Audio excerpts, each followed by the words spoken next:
And we are live for day 3. What's going on, y'all? Welcome to Face Mask Fantasy. And the grind continues. Yeah, it doesn't stop. Well, it stops today continues. eventually. But yes, eventually. But we are wrapping up our day. From now. Yup, wrapping up our day 3 coverage of the NFL draft. A lot of the fantasy implications, as we already talked about, did happen yesterday during day 2. Yo, Hunter, what's going on? What's up, Hunter? Yeah, we just want we talked about a little bit about this in the intermission that we had yesterday, where we took a step away in between the second and third rounds. Hunter, we really appreciate you being on top of helping us with this draft and being on top of the announcements. You're always in all of our live streams, and we love it. We love having you in here. We were throwing around the idea of throwing you moderator status, be our first moderator, because again, you're always in here, you're always active, and we appreciate it. So let us know what you think about that. Throw us a comment in the Discord, and maybe we can get the ball rolling on that. But we really appreciate that. Yeah, absolutely.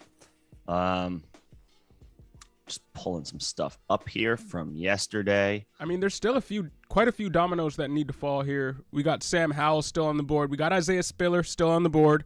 A lot of these running backs, the Damian Pierces, the Zamir Whites, Pierre Strong, who's been a fan of yours, or you've been a fan of his.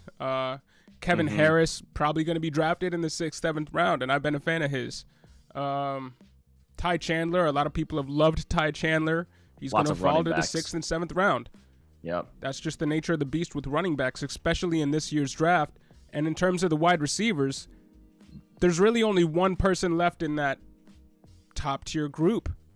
And it's really not even the top tier group. It's just that the secondary tertiary group in Calvin Austin.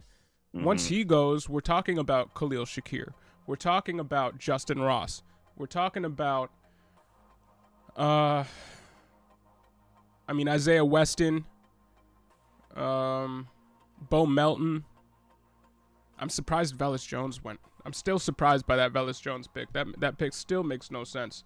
It happens. But, we got quite a few dominoes to fall. Carson Strong.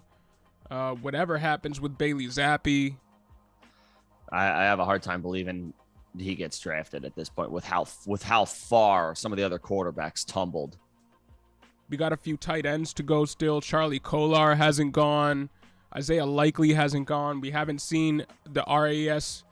I mean, if you're an RAS god, what's the opposite of an RAS god? That's Jalen Weidermeyer. We haven't seen him go, and he had been getting some buzz pre-draft because he'd had some visits set up with teams like the Bills and the Colts. That news made the rounds. So we got quite a few dominoes to fall, and right up at the top here, we got the Tampa Bay Buccaneers, the Houston Texans, the Cleveland Browns, the Seattle Seahawks. I mean, at this point, it's a crapshoot as to trying to figure out where these guys are going to go. The talent pool is so diluted. And most of these teams have quarterbacks. So, I mean, Sam Howell and Carson Strong could be falling for quite a bit. There are This feels like the fewest number of landing spots available for quarterbacks that we've seen in some time. There are a lot of teams that are locked in with their situation. They're happy with their situation relative to the other options available to them. It's pretty much down to Seattle and Houston, I guess, maybe. The Giants haven't picked anybody. And the Giants, I guess, presumably could be in the could be in the hunt for a quarterback. They have not made the Manders. They have not made any moves there, though. Who? The Commanders. Yeah. The they did make the trade for Carson Wentz, who they're obviously going to rock with for this year. But as we've seen, that's in the 4th round. Past 2 years in a row, that the team that had Carson Wentz as their quarterback flipped him the very next year. So, his long-term status in the league is very much in question. So Washington could be in the mix. But yeah, they are now looking at Carson Strong as or Sam Howell, I guess, is their best prospect option. And Washington has 2 picks in this 4th round. The Giants have 2 picks in this 4th round. The Broncos have 2 picks here. Looks like the Ravens have 2 picks here. Or the Ravens have 4, 5, 6. The Ravens have 6 a lot of 4th picks. round picks. So you bet they're going to be using one of those on wide receiver, and then they're just probably going to fill out the rest of the roster with however they can. Maybe they trade up here. They'll trade a couple picks. Capital. Capital. Got it. Draft pain management. Draft capital. I'm gonna start calling you. I'm gonna start calling you Tramadol. I don't know how to take that. Pain management, man. Let's go. Yeah. I mean, the Ravens. I mean, you talk about Isaiah Spiller. The Ravens hosted Melvin Gordon for a pre-draft visit. So naturally, the whispers started: would he go to Baltimore? Is Baltimore looking at adding a running back? What's the status of J.K. Dobbins and Gus Edwards and Justice Hill coming back all from season-ending injuries? Could they be in the mix for one of the running backs that you mentioned? Possibly. I want to get to Young Guns' question here. Is Michael Carter droppable? Absolutely not. No. Absolutely not. Not droppable. Honestly, he's a trade target with the general consensus on him being so low after that draft pick of Breece Hall. I mean, you can probably get Michael Carter for what? A couple of thirds? Do you get him for a couple of thirds now? In a rookie in a dynasty league? In a dynasty league. And Maybe. He's a young back who was never meant to be a workhorse back who should probably be relegated to what? I mean, he's not going to be 9 minds because he's not a pass catcher. Or not strictly a pass catcher. No. But I think he's better than that. I think Is he Tony Pollard? Pollard's got a little bit more speed. I'm just trying to think, like, where do you rank him? Right around Tony Pollard? He could maybe be like a younger version, of current day, like Tevin Coleman. He's just like he's a clear committee guy, but he's not bad. He's not a 1A. Maybe he can be a 1A and, in here and there in spot starts if his running mate in the backfield has to miss a week or two. Maybe something like that, like a Tevin Coleman.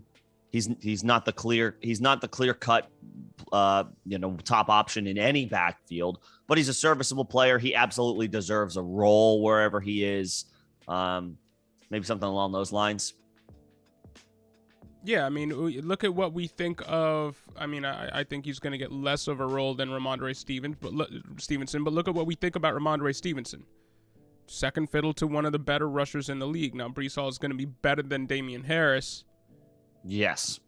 But, I mean, that doesn't mean that people shouldn't want Ramondre Stevenson. And you made a good point about Tevin Coleman, because this Jets front office is all ported over from San Francisco a few years ago. And look at what they've done with committee backs over the past few years. I mean, Raheem Mostert was a viable running back with Jeff Wilson at times, with Tevin Coleman at times. Yeah. Jerick McKinnon and for however much, he didn't play that much in San Francisco, but yeah, the point stands. They have rotated lots of backs over the course of this current regime, and the Jets are Brees Hall clears as far as any of those backs in San Francisco, but is he Gus Edwards? There we go. Is he Gus Edwards? Carter? Is Michael Carter Gus Edwards? He feels like he's a little bit more versatile than that. Okay. Maybe a little bit more versatile Gus Edwards, but I don't hate. Maybe some hybrid between Tevin Coleman and Gus Edwards. Serviceable player, good player when he gets his opportunities. Has a little bit of burst. He showed that last year, specifically, I'm thinking in the Tampa Bay game. But is absolutely now the second fiddle. And it's a distant second fiddle to Brees Hall. But when I say distant, I mean, he's still going to have a role. He's still going to have involved. Going to be involved. Don't drop him. Yeah. And and to your point about trying to do you get him for a couple of thirds? If you already have him and you're listening to us, don't sell low. No. Don't but sell low. But you should be seeing what it would take to acquire. If you don't have him, go reach out and ask what it would take. But if the asking price is 2/3 and you have Michael Carter, I'd rather hold. Yes. I would. I wouldn't just. Especially if they're 2023 the seconds. Sure. Or thirds. Thirds. Yeah. Hunter, you think Christian Watson is offensive rookie of the year worthy? I don't know about that, man. I don't know about that. Well, the it could landing happen. Spot is as good as any. Yeah, but remember what we did with landing spot as far as CEH. You don't want to go overboard. It is a great landing spot with a lot of vacated targets for him to soak up. Great quarterback. But he also, he still has to be real good. And the only thing we can say about his profile is that he's an athletic specimen, which is the same thing that MVS was. Mm-hmm. And to a lesser extent that Equinemius St. Brown was. Size, speed freak. So we got to watch out.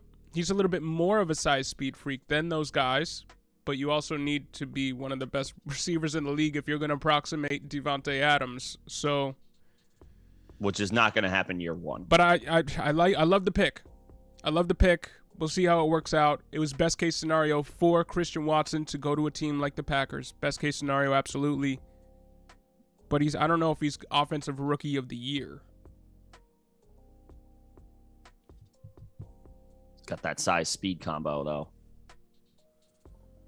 Yeah, Watson's RAS was 9.96, and that's not as predictive of a stat as it is for tight ends.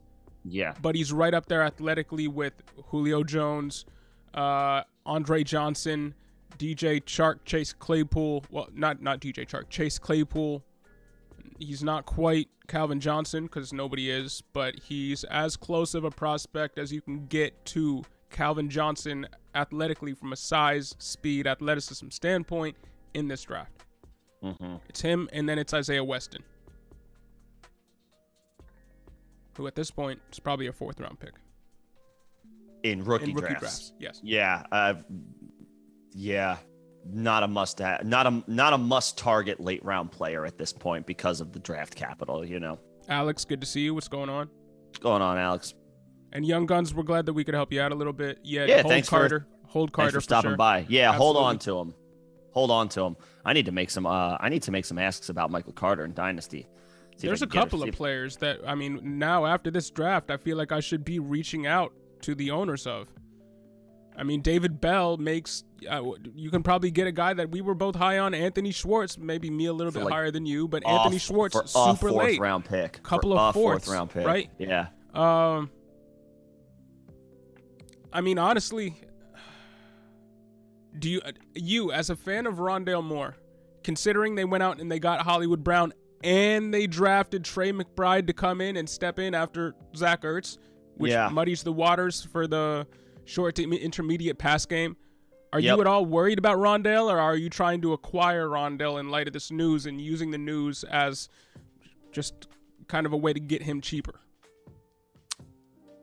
Acquire him or try to buy him. The Cardinals are, they run that air raid offense or whatever you want to call it, where they run 4 receiver sets regularly and frequently. And we have talked about how effective Kyler Murray has been each of the past 2 seasons prior to his injury. his injuries that he's suffered.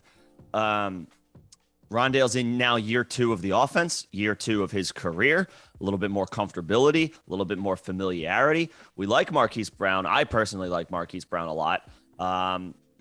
Very excited for the Cardinals offense in general overall, but Rondale's going to be the one that has a year of familiarity with the offense and continuity with the players in the offense over Marquise Brown. Now, is Marquise Brown the better player with the better draft capital? Yeah, that can't be denied. But Christian Kirk, Marquise Brown is somebody that you can play inside, you can play outside, but your primary, I gotta imagine you want to put Marquise Brown on the perimeter, on the outside, yes, with DeAndre Hopkins. Rondale Moore, here's the key with Rondale Moore that we have to keep remembering. He's going to always be on the field. Christian Kirk is gone. AJ Green is out there, but AJ Green's going to be splitting reps with Marquise Brown, not with Rondale Moore. I think the Marquise Brown acquisition submarines AJ Green, and AJ Green becomes more of a depth play for Arizona, an excellent veteran locker room presence, still contributing, but clearly on the downside of his career. Break in case of emergency injury fill-in for DeAndre Hopkins if it goes that way. Yeah, and he'll spell those guys. He'll get 40 snaps a game, 45, maybe more, maybe higher. He's AJ freaking Green, for God's sakes. But he's an aging, declining AJ Green at this point.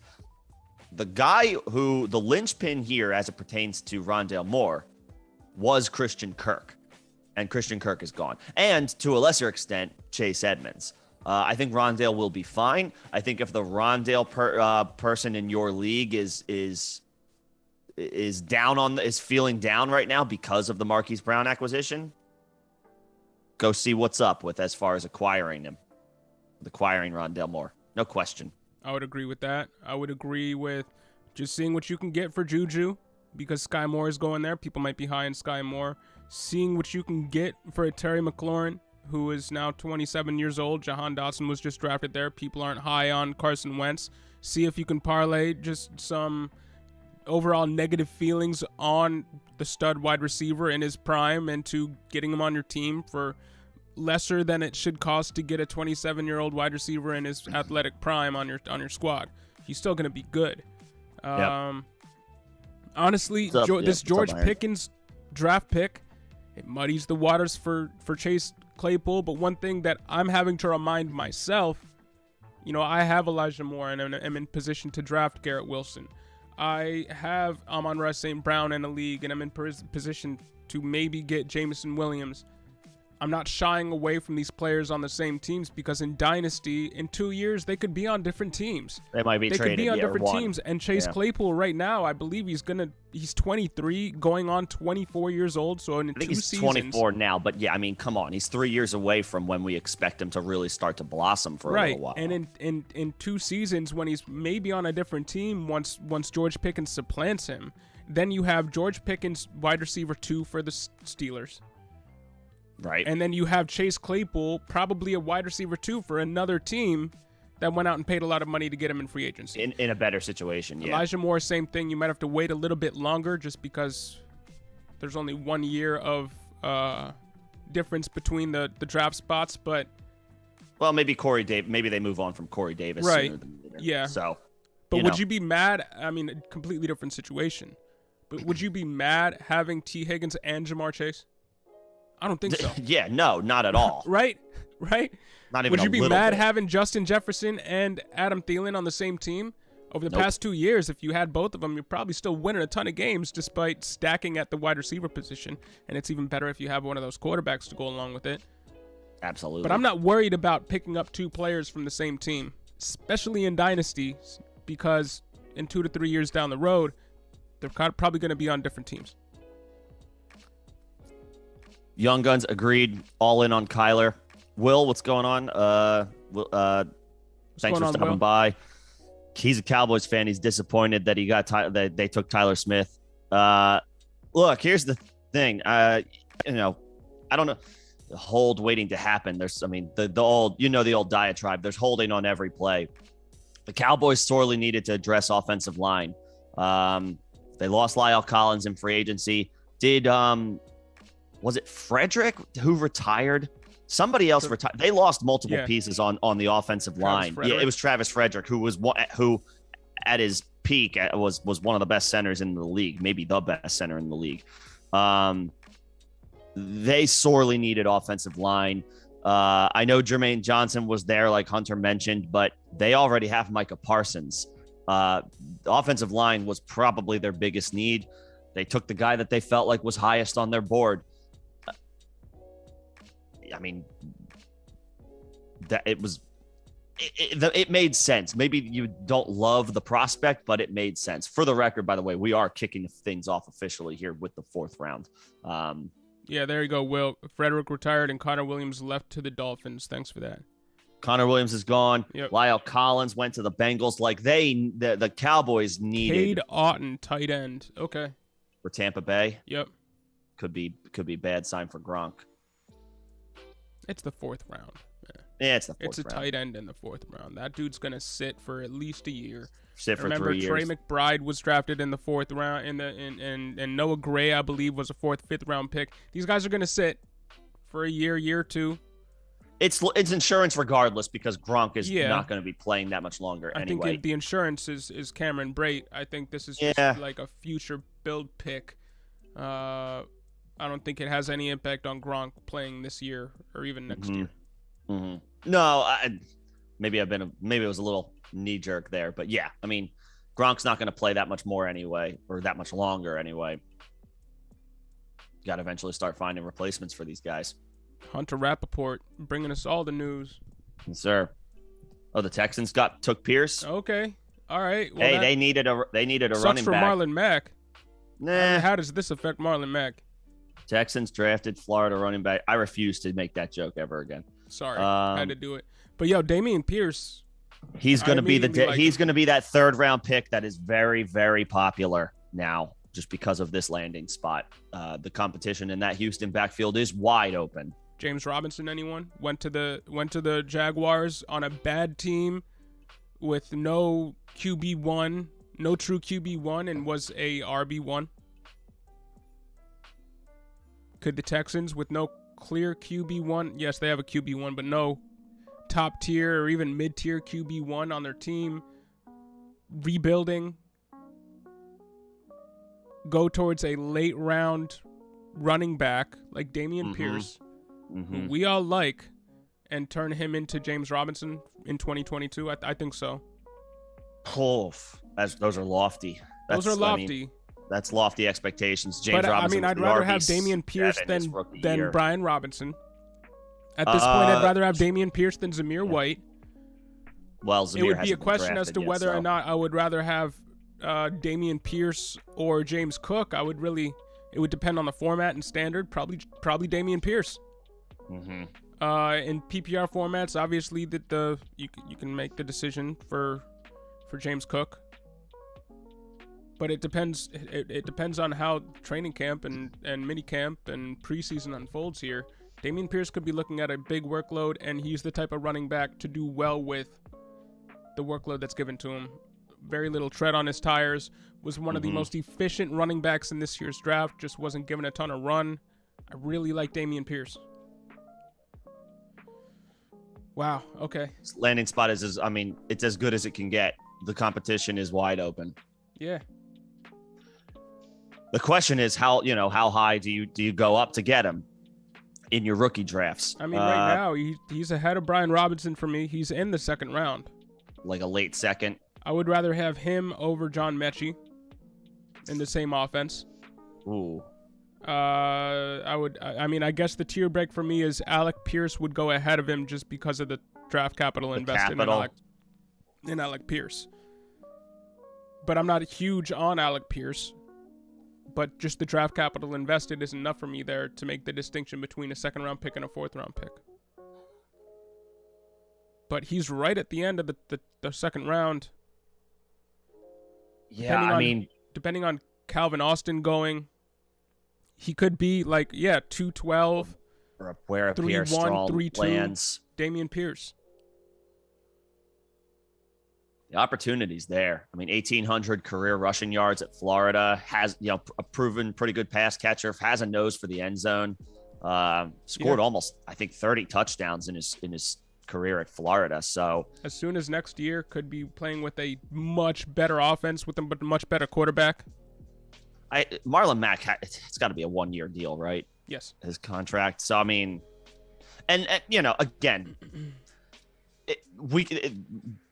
taking time to actually think about that type of stuff is ultimately, you might be wasting your time anymore. That 80% of the backfields in the NFL, maybe that I'm just throwing a number off the top of my head, are committees anyway. Like Dameon Pierce is not going to accumulate 350 touches per season for the next 4 seasons. Where we can't project that anyway. So if it's not Marlon Mack, it'll be somebody else. They'll bring somebody in. But Hunter, don't worry about it at all. We appreciate you being here regardless. Yeah. Anymore, you can't worry about who's this guy's backfield mate. Odds are they're both going to get work. If it's not a guy with NFL first round draft capital, they're going to be in a committee. Wasn't Kenny Gainwell a 4th round pick last year? Fifth rounder. He got a ton of run now. I know he's a little bit more of a receiving back, but Dameon Pierce can do it all. Yeah, Pierce is a more complete player. Really like Pierce, and he was somebody who I was hoping would fall to the Bills. He was somebody who I was hoping would fall to one of these teams that it really is in need of a rusher. I wouldn't say that was one of the Texans' needs, but I believe he is their 3-year starter, 4-year starter. He might be the best player in that backfield today. Yeah, I think so. I liked Marlon Mack in Indianapolis, but so he's a late second-round pick for me. Dameon Pierce is a late second-round pick for me. I think that's fair. We're gonna have to readjust slightly that back half of the second-round rankings, which John did provide. Are they on the website or did they get thrown in the Discord? They're on the Discord. They're not on the website yet because I wanted to get yours locked in stone too, or set in stone. And I wasn't sure because when I was going over them yesterday, I had forgotten to include Wan'Dale Robinson when I was going over blasphemous the first 2 rounds. Blasphemy. So he slots in there. I moved around Jelani Woods and Trey McBride again. I moved around Matt Corral again in Superflex. I moved around Alec Pierce and John Mechie again after the stream yesterday. Would you put Pierce ahead of somebody like Wan'Dale? No. Wan'Dale is ahead. I have 206. So here's my second round. We'll just Malik Willis 201, George Pickens 202, Rashad White 203, Jalen Tolbert 204, James Cook 205, Wan'Dale Robinson 206. Okay. Jelani Woods 207, Trey McBride 208. Because let's be real, that landing spot is a great landing spot. Zach Ertz is only going to be there for maybe 1, maybe 2 more seasons. Mm-hmm. DeAndre Hopkins is going to age out eventually. AJ Green is only there for 1 season. You gotta. I mean, Hollywood Brown is going to be there for a while. Rondale Moore is going to be there for a while. But Trey McBride is going to be one of the top 3 building blocks for this team, especially considering they don't have a running back for the future. They have a running back for right now. So he's one of the big 3 moving forward with Kyler Murray, one of the top 3 dynasty quarterbacks in the league right now. Mm-hmm. Top 2 in points per game until he gets hurt every year. So Trey McBride, I didn't like him. Love the landing spot. It's a great landing spot. It's not that I didn't like him. I like Jelani Woods more. Jelani Woods got a great landing spot too. But I got to move up Trey McBride. So Trey McBride and Jelani Woods go at 207, 208 for me. And then in Superflex, it's Matt Corral. Seahawks are selecting a defensive back, just FYI. Yep. Kobe Bryant. Brown selected Perry and Winfrey. Yeah. Hunter Rappaport is on it. The Ravens are on the clock. But I got Matt Corral 209. Okay. He's probably going to start over Darnold. Let's be real. I know he got drafted late. They don't like Darnold. Right. It's clear. They have been looking to move off of Darnold basically since the offseason started. Corral presents an opportunity for them to do that this year. And then for me, that's Alec Pierce at 210. and then Damian Pierce at 211. John Mechie and Brian Robinson at 212, depending on who you like. Mm-hmm. And then Velus Jones later, and Tyquan Thornton later. David Bell later. Right. Yeah. And honestly, it might be David Bell over John Mechie, depending. I don't know. You're not on Mechie.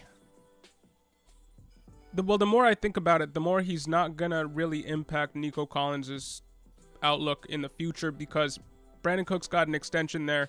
Nico Collins, his role is solidified. John Mechie's gonna be in the slot. He's gonna be what they wanted Kiki Kuti to be. He's gonna be what they wanted. Did they have Chris Conley last year? Maybe he was either he was either him, or it was either them or Jacksonville. Right. I don't know if John Mechie is going to get a ton of work. He could. Mechie's got the draft capital over Collins now, because Collins was a 3rd-round pick. Yeah. Mechie's a 2nd-round pick, who they traded up to get. I'm not like leapfrogging him over all these other guys that you have mentioned. I'm just saying, I don't know that he. I just don't love the landing spot, because Brandon Cooks is going to be one of the most targeted wide receivers in the league. And then you had somebody there with a high RAS, for what that's worth, who did well last year with minimal touches. You still have Brevin Jordan there, who's going to take a bunch of those slot reps too, those short to intermediate passes. You still have Rex Burkhead there, who they continue to run out there as a pass-catching running back. Yeah, I'm not worried about him. Yeah, but then Marlon Mack, if you just have a ton of running backs there, someone's going to take some pass-catching work. Royce Freeman is there. We can stop right there. We can stop right there. But no, but I mean, he's what, the 3rd, 4th pass catcher in this offense right now, John Mechie? I'll say behind 3rd. Cooks, Nico Collins, fighting with Brevin Jordan. I mean, we obviously have to see the camp battle play out. I mean, it wouldn't so shock me if he started challenging Nico Collins. I know Collins has the year under his belt of NFL action, but I mean, Mechie's no slouch. He played for the Crimson Tide. He played for Alabama, put up good numbers, big numbers, before, unfortunately, the knee injury in the SEC championship game. Now he goes to a situation where, yes, there's a lot of guys, but outside of Brandon Cooks, there's no clear cut. True. I like Nico Collins. True. But there's no, like, oh, it's definitive Nico Collins is over John Mechie on the depth chart. Maybe today, but and not. He does have the draft capital. Yeah, he's got the draft capital. I'm not worried about I like Brevin Jordan as a prospect. I think I gotta like John Mechie more now. Brevin Jordan, 4th round pick. I would say Mechie maybe. I might. I mean, I still have to do my ranks, and you might have Mechie ahead of Bell, ahead of. Oh, yeah. I mean, look, Bell lands in an ideal landing spot, but remember, with a player like Bell, he was a guy that we have kind of been fading regardless of where he may have ended up, because we don't like his athletic profile. Yeah, he ends up in a great spot, but I think John Mechie I'm more excited about him as a prospect than Bell. Maybe it's not a significant difference, but I would put Mechie over him. I think as far as opportunity, they land in very similar scenarios. Obviously, Bell gets the much better quarterback. I don't know exactly where I rank them, but they're in the same tier for me. And that's what it comes down to. They're in the same tier for me, so edge goes to the guy in the better offense. And right now, Bell is in a better offense. Bell's in the better offense. Mechie, I think, might be the better player. Okay. Ravens are selecting an offensive tackle. That's already been announced. Yeah, man. I'm surprised he went so late. He is a monster dude. He's 6'8", 340, 354, but also had a good combine for a O-lineman. Showed athleticism at that size. That is a great pick, I believe, in the 4th round for the Ravens. So he's like a developmental tackle, so he's not going to play this year, but the Ravens are addressing a big need. Yes, they fell off pretty good on defense last year, but they also sorely need offensive line. They're addressing it in this draft because they also took Lindenbaum earlier. Yep. They took Morgan Moses earlier. Excuse me, that was a free agent signing. But they Lindenbaum was a pick. Now Falele, they're doing what they have to address offensive line for the now and the future. Ravens stay doing well at the draft. That's what they do. They always do. But all right, so I wanted to talk to you about another guy here who you have liked pre-draft, and you got picked by the Giants, who are on the clock. Yeah. Wan'Dale Robinson. Wan'Dale. Where do you rank Wan'Dale Robinson, considering I know you don't like them, but they do have a wide receiver that they paid a ton of money to and are not going to be able to divest themselves of for another 2 seasons in Kenny Golladay. Yeah. And they just drafted Kadarius Toney. What are you feeling about Wan'Dale Robinson? And Toney can't seem to get out of his own way. Is he Sterling Shepard? Is he Sterling Shepard now? Well, I think he's faster than. Right, but in the offense, I mean, in the offense. Sure, yeah, he could be. He could take over that slot role. He's not a perimeter player. He's not. He's a guy that you should put in the slot. He doesn't have the size to match up on the outside. And obviously that's not something that you can just fix or work on. Right. He's a slot player, maybe a gadgety type of player. Maybe you put him in the backfield here and there, give him some end arounds, just let him, give him the ball, let him use his speed, hopefully turn nothing into something type of player. Right. But Kenny Golladay had a lost season, and honestly, at this point, how much confidence can we have in Kenny Golladay? Now I'm just talking about the big picture of the Giants' offense as a whole. Sterling Shepard, is he a cap? Is he getting cut? Yes, most likely. He's getting cut. Kadarius Toney can't get out of his own way. I know he did show up to OTAs eventually, but he had a questionable offseason last year. He didn't get off on the right foot to start the offseason this year. He also seems to be a slot receiver, so it's interesting that they drafted another slot receiver when they already had a gadgety, movable chess piece type player in Kadarius Toney.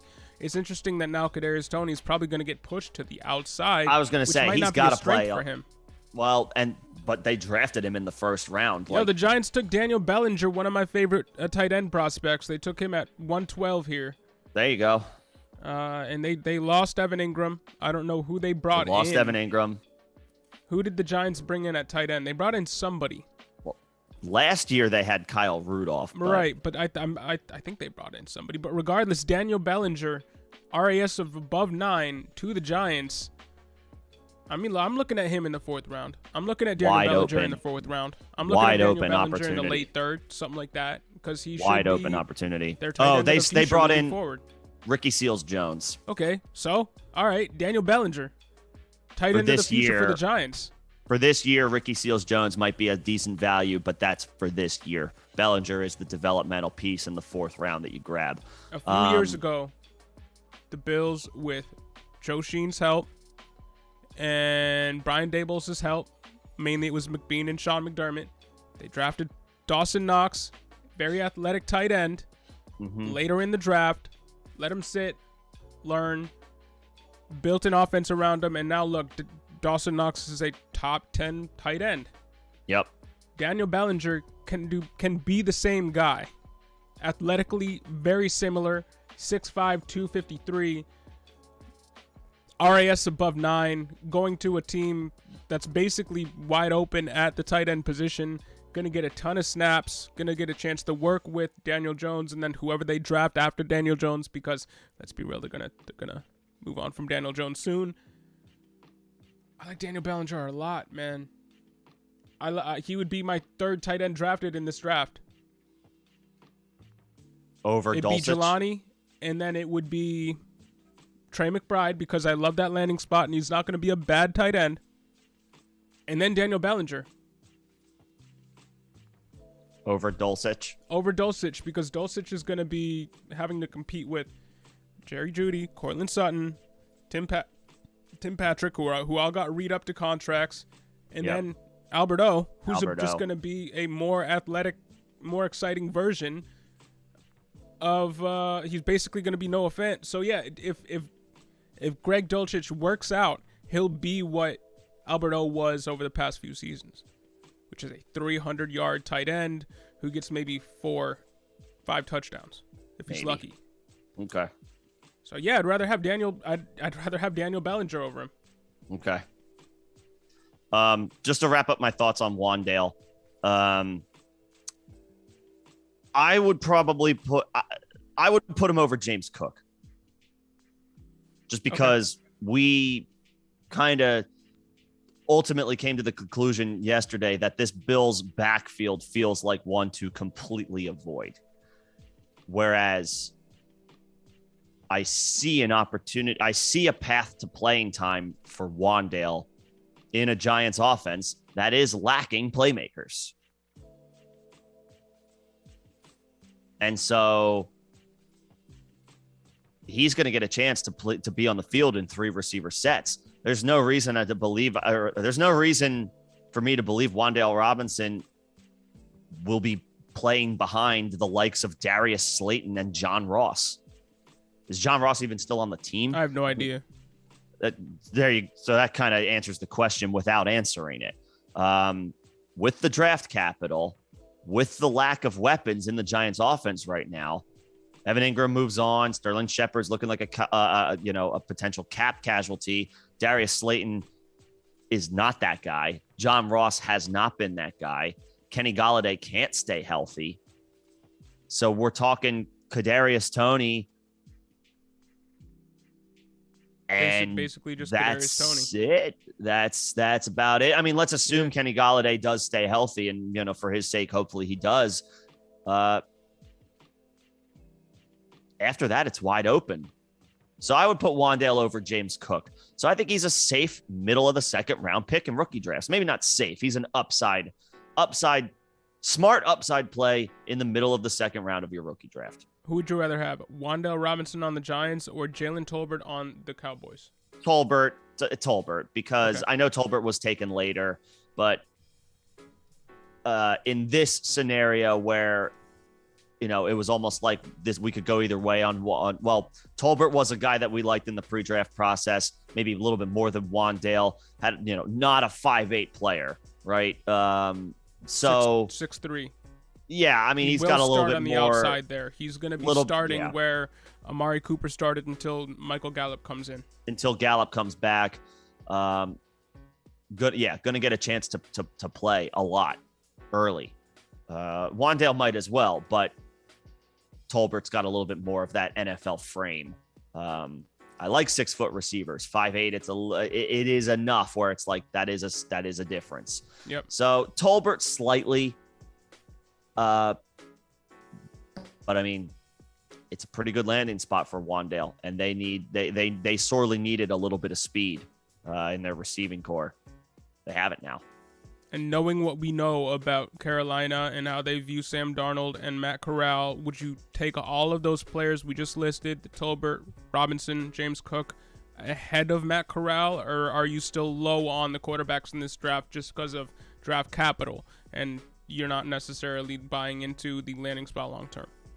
I guess that's where the conversation begins, because at the end of the day, yes, it's still day 2 capital for these guys. And Corral, I mean, you're talking about a guy who doesn't have that difficult of a path to playing time at quarterback. Right.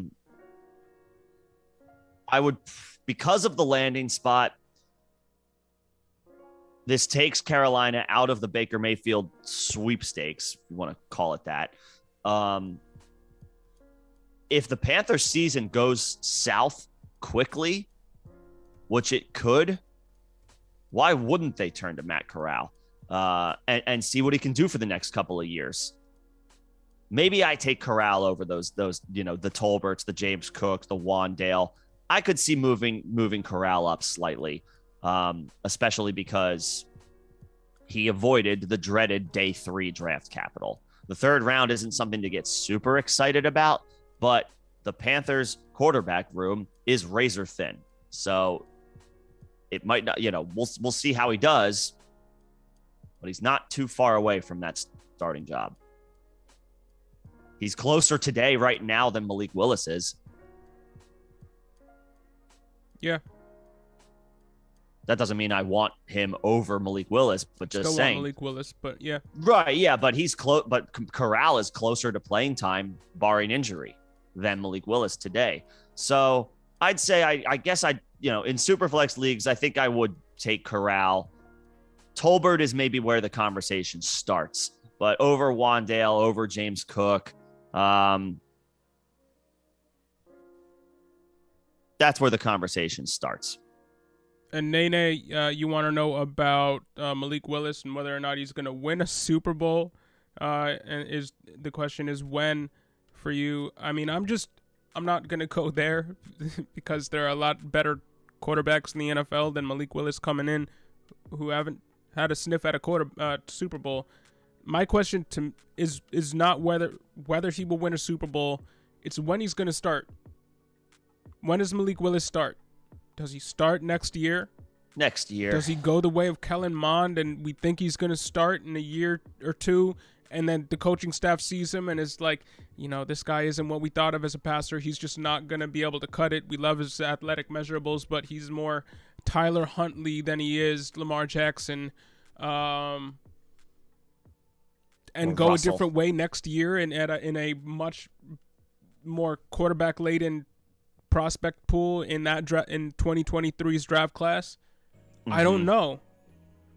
At this point, you have to wonder with how far he fell. You have to wonder whether Malik Willis is going to get a chance to start. It's not whether he's going to win a Super Bowl. He didn't get drafted in the first round.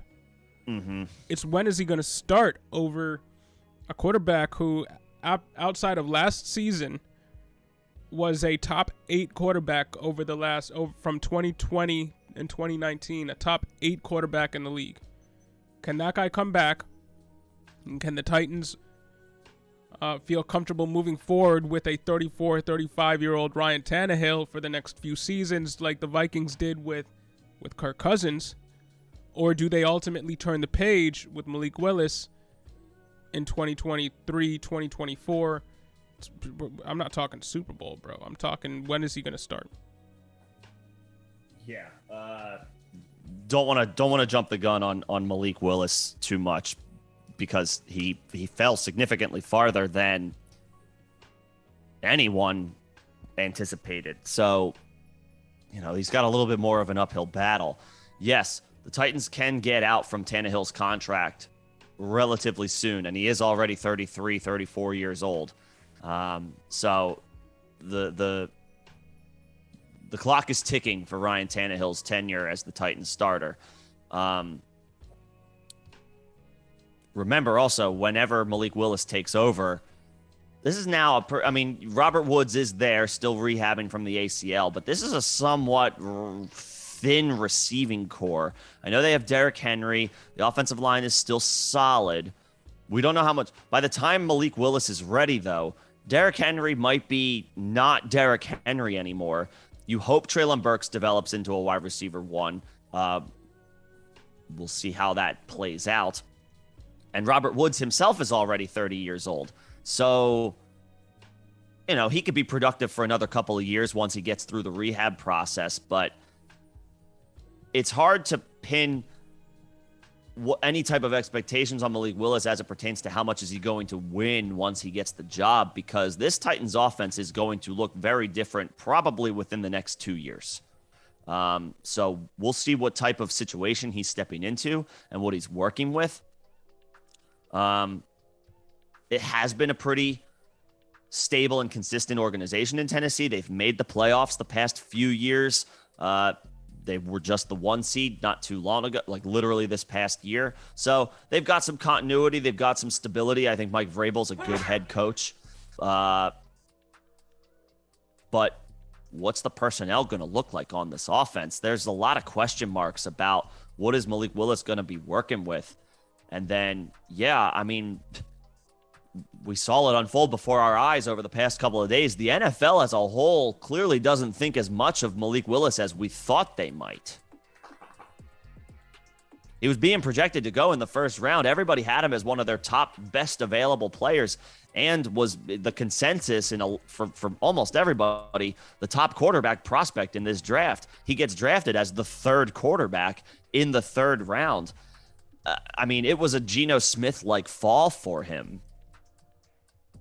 I hope he turns out better than that.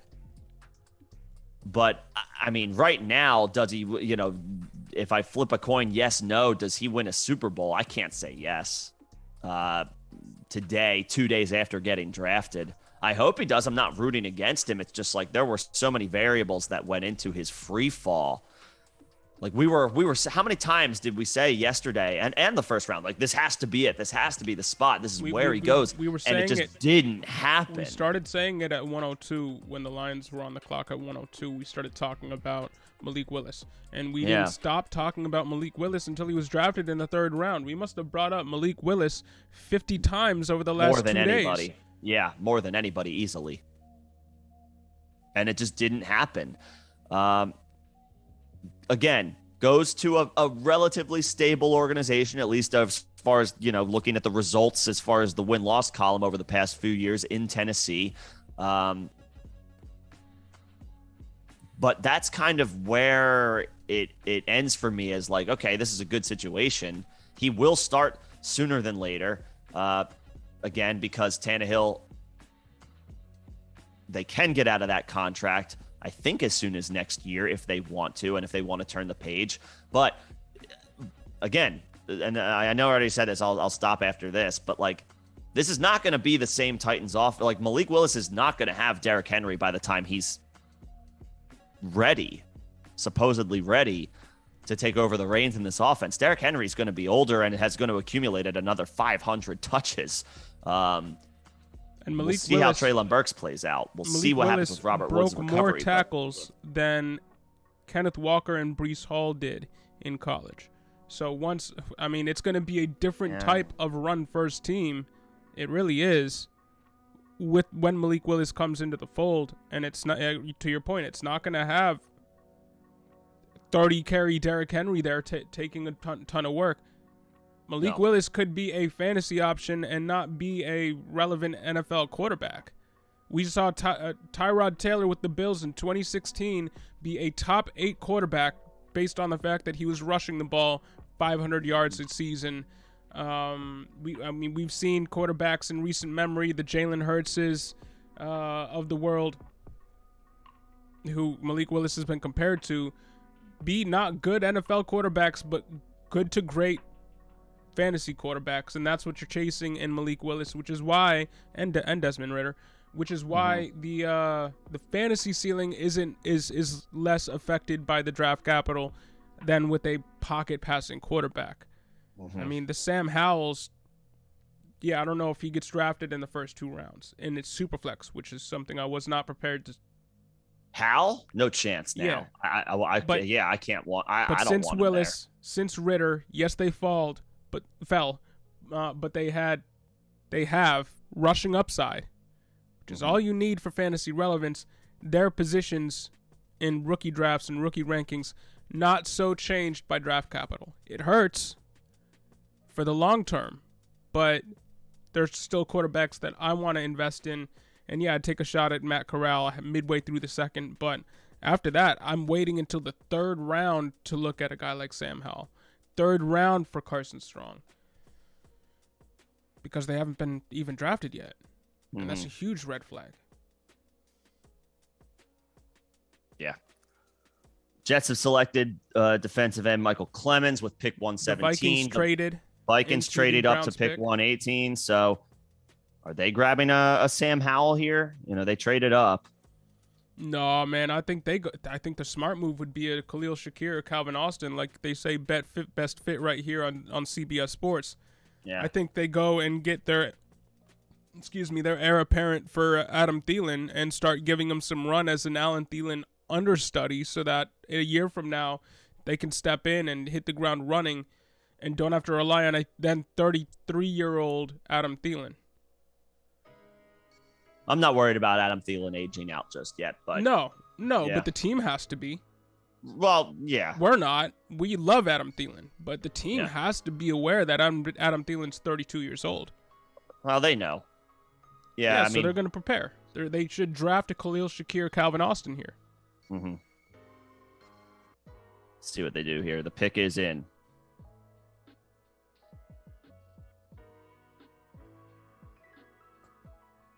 I don't see anything just yet.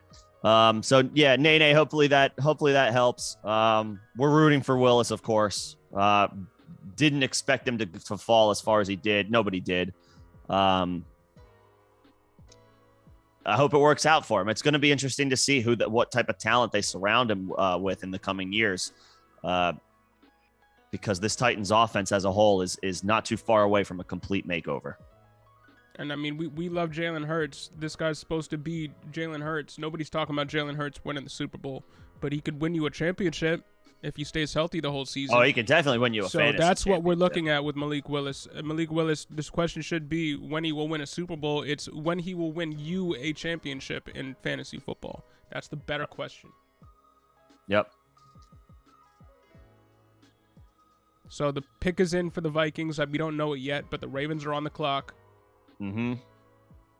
Ravens are on the clock. The Browns acquired a 2023 fourth rounder in this trade. Okay. A Caleb Evans, cornerback. Okay. All right. So they continue to address the defensive backfield, which they sorely needed to do.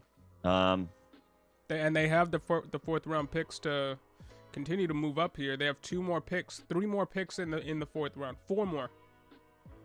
The Vikings do. The Ravens, I mean. The Ravens do. The Ravens can do whatever they want. They have 5 picks still. Wow. For the rest of this round, they can do whatever they want. They should. I maintain Calvin Austin for the Baltimore Ravens. I mean, Baltimore needs to draft, or not. Yeah, they need to draft a wide receiver.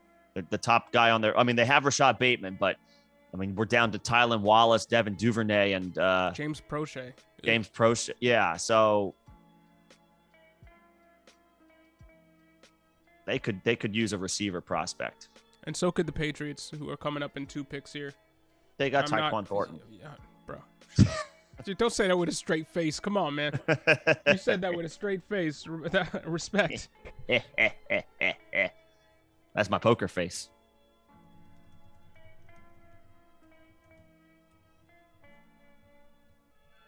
Ravens could use a running back as well. Well, I guess they could. Their pre-draft interest in Melvin Gordon indicates that they are not ruling that out.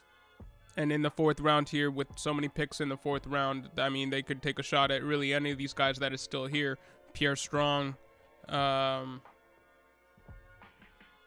Harris, Ty Chandler. Any of these guys could be available, are available to them right now. Are available to them. Now, Tyrion Davis-Price, considering we talked about it a little bit yesterday, considering he went to the Niners, and we always like running backs on the Niners, how do you feel about Tyrion Davis-Price? We did not talk about him because he's not included right now in my top 24. He's right outside of it, and I believe he'll continue to fall into the 3rd round depending on where these other dominoes fall. Damian Price, Pierce pushes him down a little bit. Mm-hmm. But how do you feel about Tyrion Davis-Price right now? I have him at 303. That feels about right. Behind David Bell. That feels about right. Little bit of an out of, as far as the prospects that we've been naming, he's not a guy that we've really had on our radar. Jumps all the way up to day 2 as far as, prospective rankings coming into the draft goes, to a great situation. We love the San Francisco backfield, and we figured they would address it because Raheem Mostert left. Trey Sermon didn't work out last year. They are a team that has historically, at least under Shanahan, deployed 3-4 running backs over the course of a season. And I have to imagine if they do, in fact, keep Debo, they might want to lessen his backfield workload a little bit. I know he's personally interested in that. Right. So the move makes sense. The player that they add is interesting, only because we didn't do much in the form of projections on him. So Elijah Mitchell remains the clear starter. Jeff Wilson is back in the fold for at least one more season. For whatever it's worth, Trey Sermon is still there. Did the Panthers trade into this pick? They didn't always have this pick. In pick 120, the Panthers just traded in. They traded in. What are they doing? The Ravens are selecting another corner. Jalen Armour Davis or Armour. Yeah. All right. Panthers could go, what? They could go running back if they really wanted to. They could go, I don't know. They could go. They could go receiver. But, they could take a receiver. Maybe O-line. O-line would be good. Like a developmental prospect here. Like a Darian Kennard. Somebody like that. That would make sense. They also need they could use some defense. The Panthers defense started off the season strong and they absolutely collapsed. So, there's linebackers, there's defensive backs down here.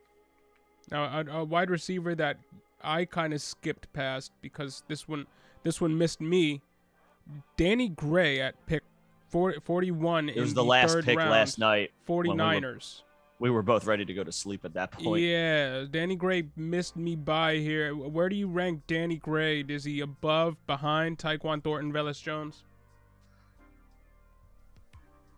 He's right in that mix. Here's the thing. Right now, he's behind at least for however much longer Debo's in the 49ers offense. Brandon Ayuk, George Kittle. I guess after that, the competition is pretty good, but this is not yet a passing. This is not a passing offense where you go, yeah, I want the third receiver. Yeah. Whether it's Jimmy G or Trey Lance, which, by the way, is still an unsettled situation. We don't know what's going to happen there as far as who the 49ers quarterback is. But regardless, I mean, the target share, it's Chiefs light here, it feels like, where they're just like they involve Kittle, they involve Ayuk. Debo's still on the team. So obviously if Debo gets traded, that's a big boost to a player like Danny Gray just from an opportunity perspective. But this is not a high volume passing offense. So the landing spot for a very end, yes, it's day 2 capital, but it's quite literally the last pick of day 2. The last round or the last pick of the third round. He's a third round pick. He's a third round pick. And depending on some of the landing spots of these running backs still to go, he's someone who, no disrespect, but I feel comfortable. I'll continue to move him down. Yeah, I mean, he is in that Velus Jones tier, and I would rather have Velus Jones because Velus Jones is going to walk in and be the wide receiver 2 right now for the Bears. For what that's worth, he is going to be the wide receiver 2 for the Bears. Oh, my God. Tyquan Thornton is going to be a starting wide receiver for the Patriots, for Mac Jones. Danny Gray is probably not going to be a starting wide receiver for the San Francisco 49ers. Does Tyquan start? It's Jacoby Myers. Yeah. Jacoby look Myers, at where he was drafted, man. Devontae Parker. I mean, I guess you could put him in the slot. Second round pick 18. Yeah, he's starting. Yeah, he's starting. You don't pick Panthers a guy took Brandon Smith, linebacker from to not start the Patriots. Penn State. I mean, we've seen second round picks. With that receiving core, bro, Tyquan Thornton is starting. I guess he starts over Kendrick Bourne. He starts over Yeah. Is Aguilar still there? Where's Nelson Aguilar? Is he still there? Don't care. Don't care. Tyquan starting. It would go for me. It would go Tyquan, Velus, Danny Gray. And the Patriots just traded into the spot here. 121. We're seeing a lot of movement. Are they getting a running back? No, not a running back. They could go wide receiver again. They could go back to wide receiver. And whoever they draft, I might have higher than Tyquan Thornton if it's Calvin Austin, if it's Khalil Shakir. Just because I like the prospect more. Jack Jones, cornerback. Yeah, they're taking a defensive back. Yep, I see that. The Raiders are now on the clock. Lots of trades. Continue to be lots of trades. The Raiders on the clock. They're probably not going wide receiver. They're probably not going tight end. They're probably not going running back. They could go defensive back here. There's a lot of corner, or they could go. You know what they need? Offensive line. O-line. There's still some good prospects here. Yep. Good developmental prospects here for Vegas. Offensive line could be a smart play for them. So is the team that's currently right behind them, the Chargers. I know they've addressed it, but You can never have too many offensive line prospects. Excuse me. Prospect. Hunter, thanks for stopping by. We'll probably be live Hunter. again on Tuesday. So same time on Tuesday, just to catch up with the chat here a little bit. Johnny Jones, what's going on? Sorry, we let this get away from ourselves a little bit. Hunter, if you're still here, hit us up on the Discord about the thing that we mentioned earlier on in the stream. We do want to get back to you on that because that is something that we were talking about seriously. Yeah. But thanks again, man. Appreciate it. Have a good rest of your weekend. Yeah. Hopefully the work shift goes quickly. Yep. Let me Gibson, see. Is Gibson a guy that you should be sending out trade offers for? We talked a little bit about that earlier on in the stream too. Which players you should be going out and trying to acquire? Michael Carter. Is Antonio Gibson a guy that you should be trying to get on the cheap right now? Because Brian Robinson, who I'm not worried about in terms of touch competition, and J.D. McKissick, who does worry me a little bit with the pass catching, are there now with Jarrett Patterson. Yeah, go try to. Yeah, I mean, you could try to buy him low. Because what? He's at worst, he's going to be a wide receiver 2. Or running back 2. Running back 2. Yeah, I mean, I think he still has low end RB1 upside. It's going to be harder to get there. But remember, he was an RB1 last year dealing with a slew of injuries. Brian Robinson spelling him here and there could actually help Gibson over the long haul. Keep him a little fresher, less likely to get injured. No, he doesn't. He's not on third. He's not in on third downs because of J.D. McKissick, and they don't utilize him enough in the passing game. And Carson Wentz is not a great quarterback as it pertains to dumping the ball off to running backs. He's okay. When he has the best running back in the league, he's good at it. Yeah, that definitely helps. Yeah, Gibson's a buy low. I wouldn't be too worried about him. Yes, the Brian Robinson draft pick is a little deflating with Gibson. I think that's a pure handcuff move, man. I don't think that's a threat to his first and second down workload. No, I think that's purely we saw injuries and they weren't comfortable having Jarrett Patterson and J.D. McKissick in there. That could be what it is. I really think that's the move there, and I think that Antonio Gibson is going to be fine. I think he'll be fine. So I'd be putting out offers. I know you have him, so I'm not going to be getting him from you in any leagues that we're in. But I'm still intrigued by Antonio Gibson. I agree, Rojo. Gibson is far from dead. Oh, he's far. Oh, he's not. Yeah, he's not dead. I think he'll be fine. His usage might be frustrating, but it always was. So that doesn't change anything. Right. I mean, but they drafted a direct handcuff. They didn't draft a replacement. Right. And even then, he's an unexciting handcuff who, I mean, it took him into year 5 when he was a fifth-year senior to assert himself as one of the better backs in college football.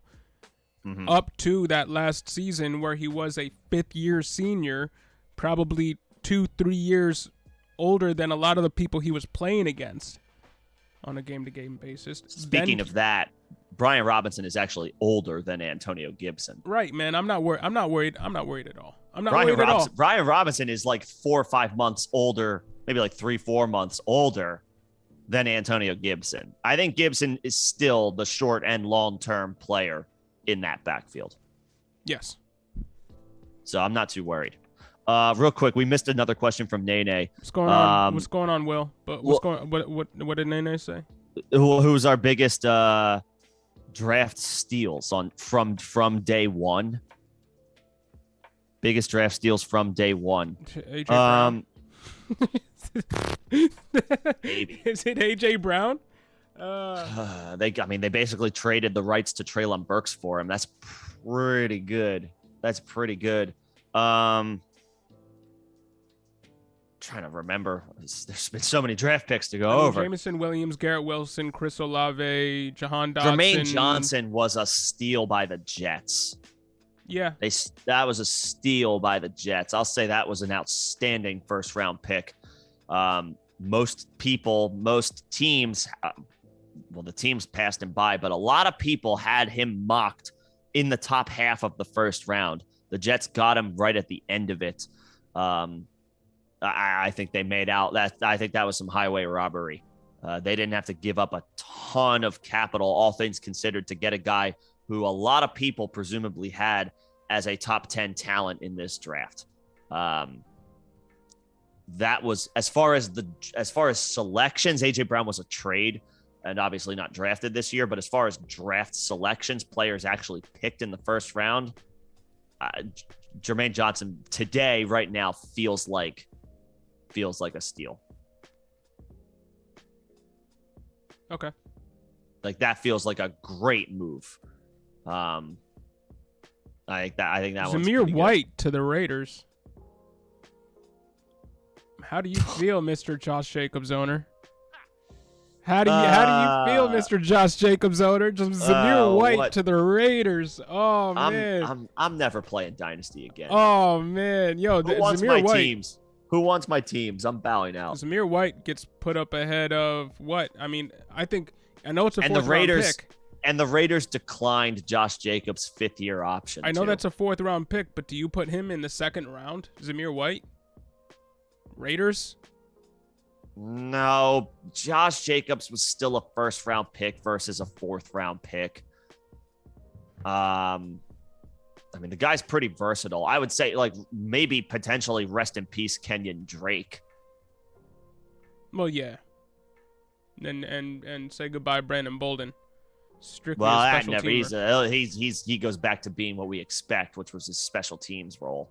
But if this takes away, we know how good of a rusher Zamir White is. You know how good of an athlete Zamir White is. We know he doesn't catch passes. Does this take away Josh Jacobs' touchdown upside in this year? Considering they have Kenyon Drake as a pass catching back and that they've been hesitant to give Josh Jacobs a role catching passes for 3 years now, a full-time pass catching role. So now he's I mean, from a usage standpoint, if we expect Zamir White to come in and take up any work, I mean, Josh Jacobs is going to feel the pain here. He is a low-end wide receiver or running back 2 now.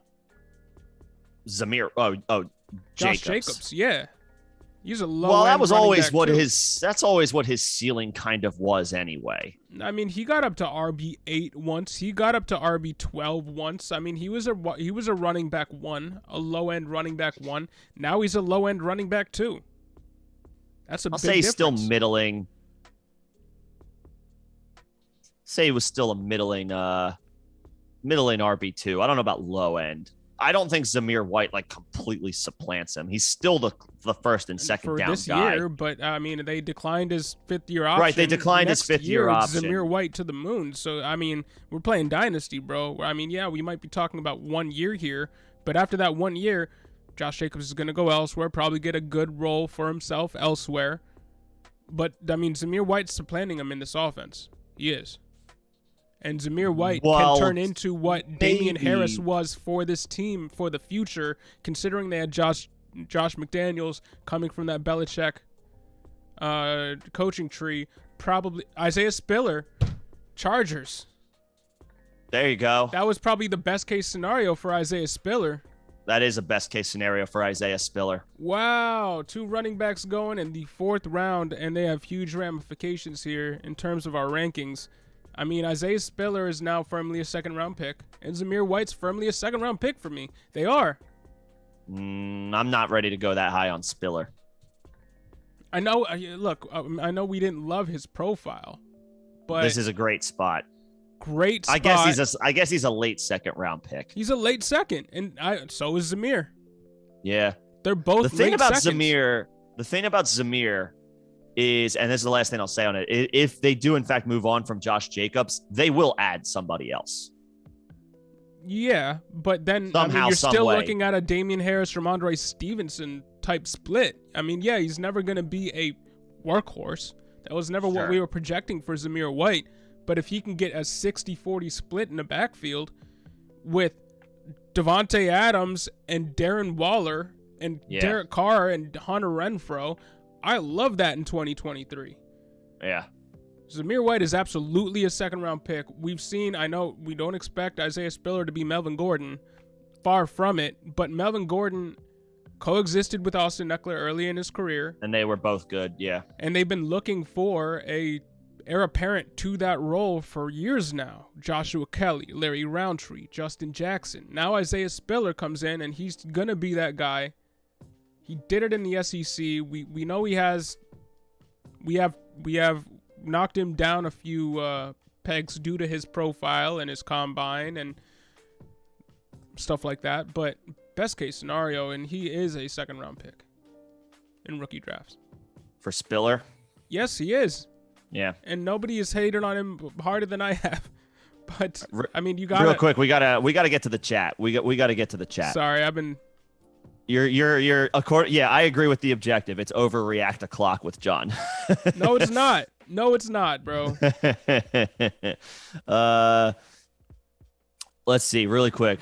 Hello to everybody who's joined us. Will, what's going on? Did say hi to. We said hi to Johnny. CXK, what's going on? Talking Sunday. That's AG. What's going on? It's good to see everybody joining us today. We will get to all of these questions. Yeah, sorry, we've been skipping on this chat. Just kind of. John's super hype on Zamir White. I'm hype on Zamir. I'm hype on Isaiah, man. Sue me. Yeah, I will. I might. Second round picks. Biggest steal is definitely not Drake London, unless you want the fifth best player at the position. Then yes. CXK, let's really quick I just want to make sure Johnny also asked about Fournette as it pertains to like in a similar light of Antonio Gibson. Mm-hmm. Yes, the running backs are replaceable. That's just like the name of the game. Every single running back, including the likes of Christian McCaffrey, eventually are replaceable. Fournette is no different. So, do I expect a big pass catching role again for him this year? Sure. Chris Godwin's going to miss a good chunk of the first half of the season. Rob Gronkowski might not play. Fournette's going to have a big role this year. Yeah, he might start to he might be spelled by Rashad a little bit more here and there. Maybe starting this year, maybe more so next year. Fournette still has, I would say, high-end RB2 upside for 2022. But if he gets off to a strong start this year, might be behoove you to explore the sell high, whatever short sell high window might emerge with Fournette, because he is a little older. He's definitely older than Gibson. So Tom Brady prioritizes players that he has rapport with, and he prioritizes vets over incoming rookies. We've seen it dating back to his Patriots days. I'm not saying I'm lower on Rachaad White. I do think he has a chance to come in and as soon as 2023 maybe be a featured part of this offense. But in 2022, Leonard Fournette is still a low-end RB1 candidate based off of the workload he's going to get. And the Rachaad White pick is more of a death knell to every other running back in the room than to Leonard Fournette. But I agree, if Leonard Fournette starts going off in 2022, explore trades for him. See if you can get Rachaad White back plus. Sure. Get his potential heir apparent with a little extra. Sure. The running back situation in New York, Johnny, in the Giants, it's a healthy Saquon, hopefully, and with the Jets, Breece Hall is the guy, and we kind of have speculated that Michael Carter might be like a Tevin Coleman type of player, like change of pace, can get in there, maybe take 30% of the snaps, maybe 40% of the snaps, like 30% of the touches, something along those lines. Not dead, still has value, but he's not. This is not like a committee. Breece Hall is going to be the guy. And then let's get to the do you have anything to add to that? No, I agree. I mean, we went over that topic earlier, or both of those topics earlier. So let's get to CXK's trade. The trade question. Dynasty 12 team Superflex PPR. So Breece is the 101. Jamo's the 102. Should you trade Tua and acquire the 103? So you would have the 3rd, 4th, and 5th overall picks. No.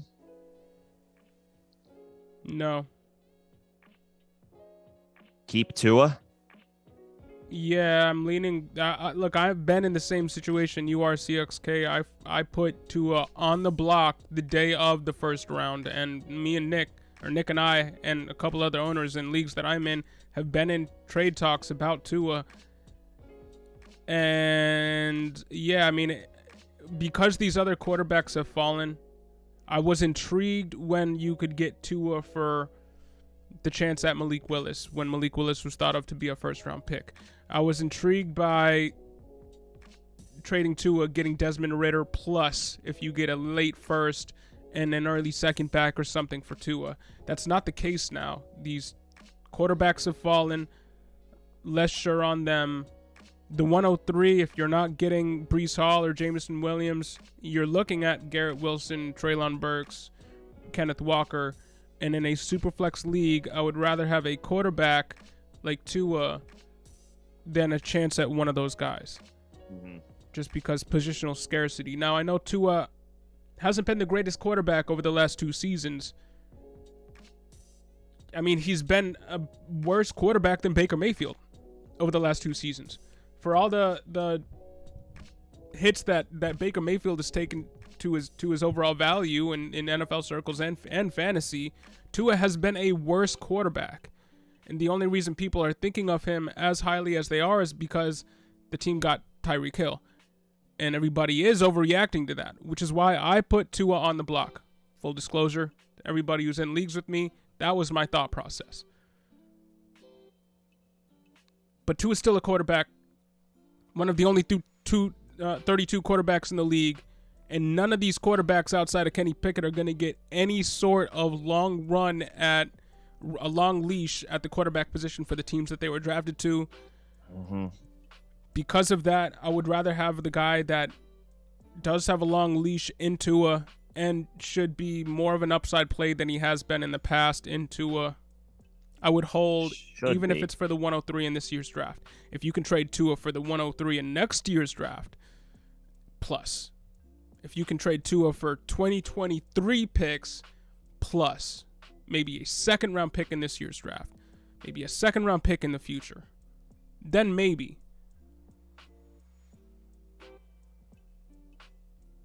But for a pick in this year's draft, I like already having the 104 and the 105.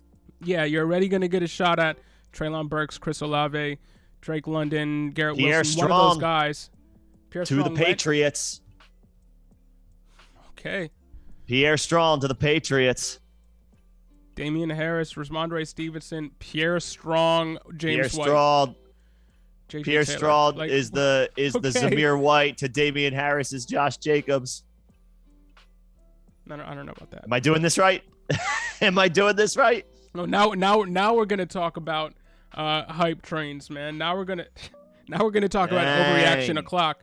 Dang. Now we're going to talk about overreaction o'clock now that Nick sees Pierre Strong off the board. Pierre Strong RB1. Oh, man, that's a good landing spot for him. I mean, it's a crowded landing spot. Maybe it's not like the early returns are not going to be great. Really quick, I just want to make sure. But no, I would not trade Tua for 103. I would wait and see. Maybe you can get a deal next year and get a first-round pick, projected early first-round pick next year plus. That's would be what I would go on for Tua. I wouldn't be trying to get 103, 104, 105 if I have 104 and 105.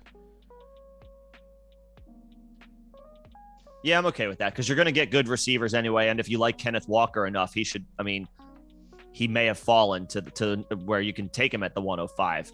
And I'm personally okay with that. I'd rather take a shot at getting C.J. Stroud, getting Bryce Young next year for Tua, than getting I love Garrett Wilson, but Garrett Wilson, Treylon Burks, or Chris Olave here at 103, especially since you have 104 and 105. But yo, Will, why don't you like that Zamir White landing spot? He likes Jacobs. I think. I don't know. He can tell us. Tell us if he cares. Cares too. I don't know about Nate Updog. Yeah, what's up, dog? Ha. Got him. Yeah, Will, you taking over this chat. Good to see you, the objective. It's not wrong. Jacobs has had backfield competition added seemingly every year. And, bro, do you want me to list the backfield competition that he's had in his backfield over the past few seasons? Jalen Richard, Kenyon Drake. He's a good player. Don't sell him that short. You used to love Kenyon Drake. I loved Kenyon Drake on the Cardinals because he was in that James Conner role, and he got 20 touchdowns in 1.5 seasons because he was playing with Kyler Murray, and I was off him as soon as he left that role, and I was in on James Conner as soon as James Conner got that role. It was the role. We weren't in on James Conner. I think I remember putting out a video on this channel when James Conner, right before James Conner got traded. It was one of the first videos that did relatively well on this channel, and it was about James Conner going to the Arizona Cardinals and getting a chance at that Kenyon Drake 20 touchdown and 1.5 year role. I said that. That was a video. So, screw you. Who took Charlie Kolar? The Baltimore Ravens. Did they? Just now? Yeah. They did. The Ravens took Kolar. Rest in peace, Mark Andrews. Anyway. Reaction. There we go. Rest in peace, Mark Andrews. But no, Josh Jacobs hasn't had a ton of great competition come in and try to overtake his role. It's been Jalen Richard. It's been an over-the-hill Kenyon Drake. This year, it's Brandon Bolden. I think he had a dead Doug Martin come in 1 year in his rookie season and do absolutely nothing. What are we talking about with Jacobs has been death knelled every time anything happens in that backfield? No, he hasn't. No, he hasn't because he's persevered. Yeah, but Zamir White is a better runner than or at least on the same tier of runner as Josh Jacobs. He is. I don't know if I'm ready to go there. Like, he's not supplanting him this year. No. Next year, you have a conversation. He's supplanting him next year. Next year, you have a conversation. And honestly, in Dynasty, that's enough for me. For me to be tilting. It's not a Brian Robinson situation. It's not a Brian Robinson situation where we never expect Brian Robinson to overtake Antonio Gibson. Zamir White's gonna overtake Josh Jacobs after this year. I would put money on it. It's not the same situation. Just because they decline the option doesn't mean they can't re-sign him to a lesser average, annual salary. They could still go that route. Bruh. Just because you decline, we've seen teams decline options before, but still end up re-upping with the player. Is it a good sign today, right now, for that prospect? No, of course not. Coinciding with the draft pick. At every turn, this new organization has shown that they want a committee at best. And their front office comes from a coaching tree where, look at what they just did with Pierre Strong, and now they have a 4-headed running back by committee. That's the coaching tree that Josh McDaniels is coming from, and look what he has here. Josh Jacobs RB1 in Las Vegas, but Zamir White, Kenyon Drake, Brandon Bolden, who for some reason got 200 yards on 60 touches last year. For some reason, he was getting touches. That was when both Ramondre and Harris missed a little bit of time last year, so that's probably where that comes from. Yes, but all right, we're just gonna have to agree to disagree there. We have different. I'm not totally disagreeing. On Josh Jacobs. For this year, he's still fun. For this year, He's a rock solid RB2. But for a 24, I would rather have a 28-year-old Leonard Fournette than a 24-year-old Josh Jacobs. For this year. For this season? Yeah. Yeah. Maybe. I'm not definitive on that. It's not like I'm not like you're out of your mind. That's not what I'm saying. I don't know that, though. I mean, Leonard Fournette put up an RB1 season last year, but Jacobs wasn't, like, so far behind. Leonard Fournette has less competition this year than he did last year. Does he? Rashad White. For targets. I'm not saying in the backfield. I'm saying for targets. For targets, yeah. Leonard Fournette. Chris Godwin not going to be there for probably the first half of the year. Yeah, Gronk's not going to be. And no Antonio Brown and no Gronk right now. So, yeah, obviously I'd rather have for this year Leonard Fournette, who should be the third passing option in that passing attack right now, than Josh Jacobs. I don't think that's crazy to say at all. First punter goes off the board. Jake Ferguson, tight end to the Dallas Cowboys. Watch out, Dalton Schultz.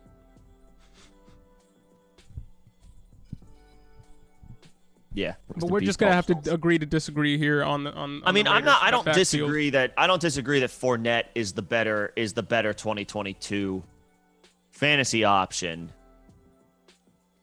But for dynasty, I'd rather have Jacobs. Jacobs is not going to just go he's away 24. Next year. He's 4 years younger. But if they were the same age, I'd rather have Leonard Fournette. Okay, fine, but that's a alternate universe conversation. And Josh Jacobs, for what it's worth, he is an old 24-year-old running back in terms of the touches that he has accumulated over the first 3 seasons. He's succeeded in his first 3 years of his career. Not because of efficiency, because of the workload that he's gotten. If you look at his box scores, he's gotten a very big workload throughout his first 3 years in the league, which has led to him being an RB1 because he's gotten RB1 workloads. But, I mean, the chances of that are whittling down. They are. And now he's 25. Which is still not old. Still not old, but...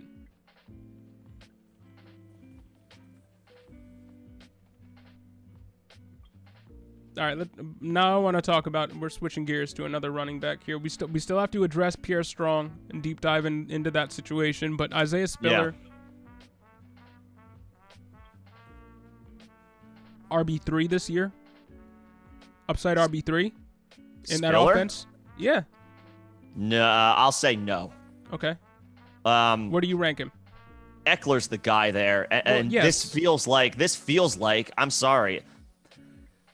It feels like a Joshua Kelly situation. Who else have they added to that backfield? It feels like a Larry Roundtree situation. Is Spiller a better prospect than those guys? Yeah, but the draft capital's not much different.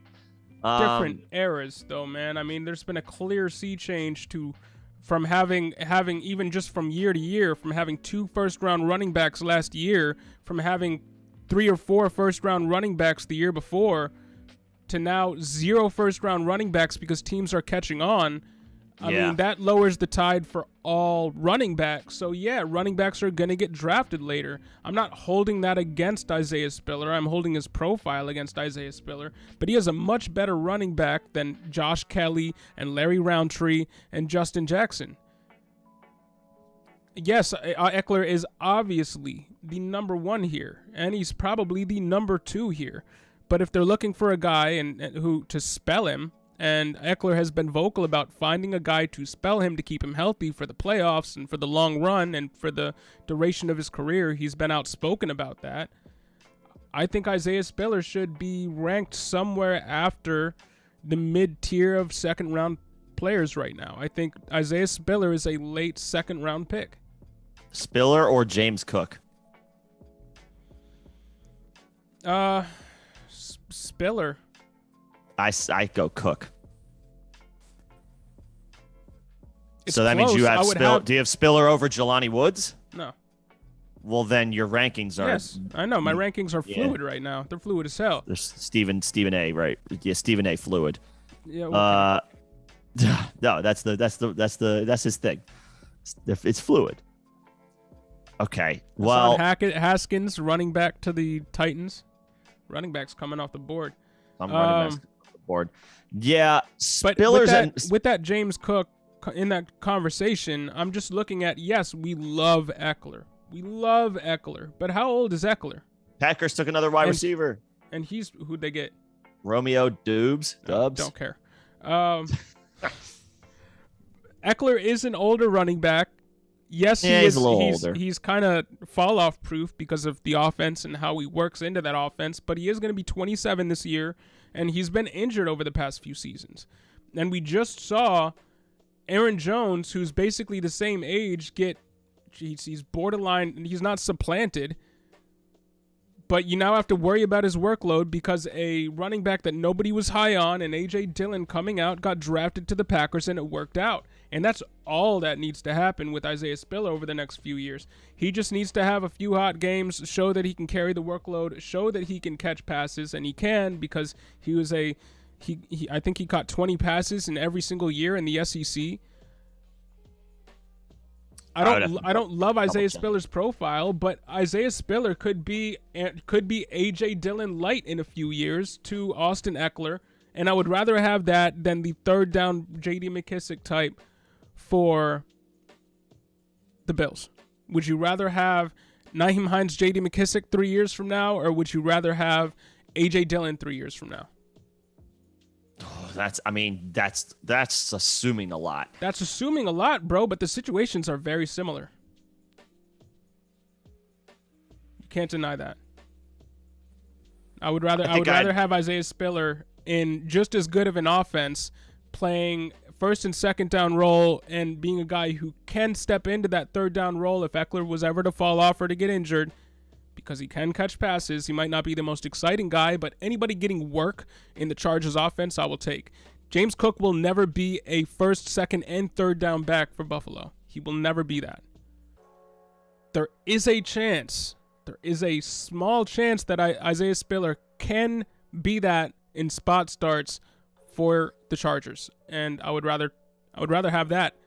I guess the difference is yes, Josh Allen is like the Bills' best running back, and obviously that's always going to cap the backfield, but Devin Singletary and Zach Moss combined are not half as talented as Austin Eckler. So I would say James Cook's opportunity might be a little bit more erratic, but I wouldn't say it's so much different than Spiller. Austin Eckler is an elite RB1. I would say it's much different than Spiller. The Bills have never shown propensity to be using a third down back. In the history with Josh Allen, they've never had a third down back that they've heavily targeted or used. They might view that as a luxury option, and now that they have one, they can use one. But Isaiah Spiller is the handcuff to the first and second and third down work in one of the best offenses projected in the league. At worst, Isaiah Spiller is now Alexander Mattison.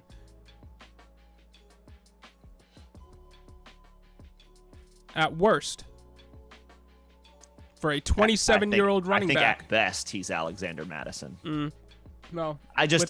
Austin Eckler's fantastic. Devin Singletary is okay, and Zach Moss stinks. I understand that. You're missing my point. So that's my thing. You're missing my point. No, I'm not comparing Austin Eckler to Devin Singletary and Zach Moss. I never compared the two. I didn't say you did. I'm just saying the opportunity is a little bit more wide open in the Bills' backfield than it is in the Chargers' backfield. The Bills would need 2 injuries to running backs for James Cook to see a full workload. The Chargers would need 1. And both of the Bills' running backs are younger, significantly younger, than Austin Eckler. You don't think James Cook has already leapfrogged Zach Moss on the depth chart? I think there is a clear third down role for James Cook. And if Devin Singletary got injured, they would have Zach Moss run first and second down work. Wouldn't be that good at it, but that's what they would do because James Cook is a third down back. And Spiller, I have hated on his profile as much as anybody, but if one person ahead of him got injured at 27 years old, he would assume all duties in the backfield. That's the distinction for me. On a week-to-week basis, would I rather have James Cook? Yes. If I'm looking for a handcuff, would I rather have the Alexander Mattison type in Isaiah Spiller? Yes. All right.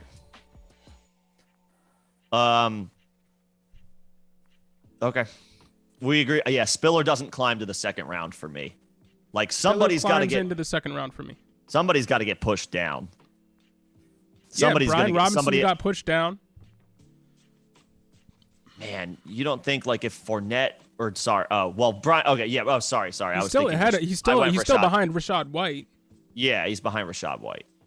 Rashad White, Matt Corral, Jalen Tolbert, Wan'Dale Robinson, and then you have to at least think about Spiller. And then it's Spiller or Cook or Pierce or Robinson. Yeah, I mean, the conversation is there now. Hassan Haskins, we haven't talked about him. Old school power back. 6'2", 228 pounds, should be their new Donta Foreman. If who they lost in the offseason, they still have Dontrell Hilliard, but if something happens to Derrick Henry, we're looking at another first and second down handcuff here in Hassan Haskins.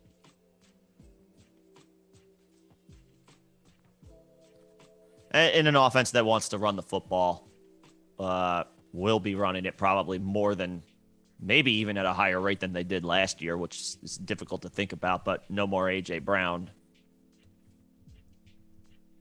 Robert Woods on the mend. It's possible. Maybe I am being a little bit too knee-jerky on Isaiah Spiller and Zamir White, but I have to think hard about where they're going to rank in my rankings. And I'm pretty sure, regardless of how I reevaluate, I am going to have them higher than you, and that's just nature of the beast. But, like... There's a lot... I mean, like, maybe Alec Pierce, they both leapfrog. We were Brian all Robinson, they both leapfrog. Spiller in the first round, and now it's clear he's fallen to the late second. But I don't think...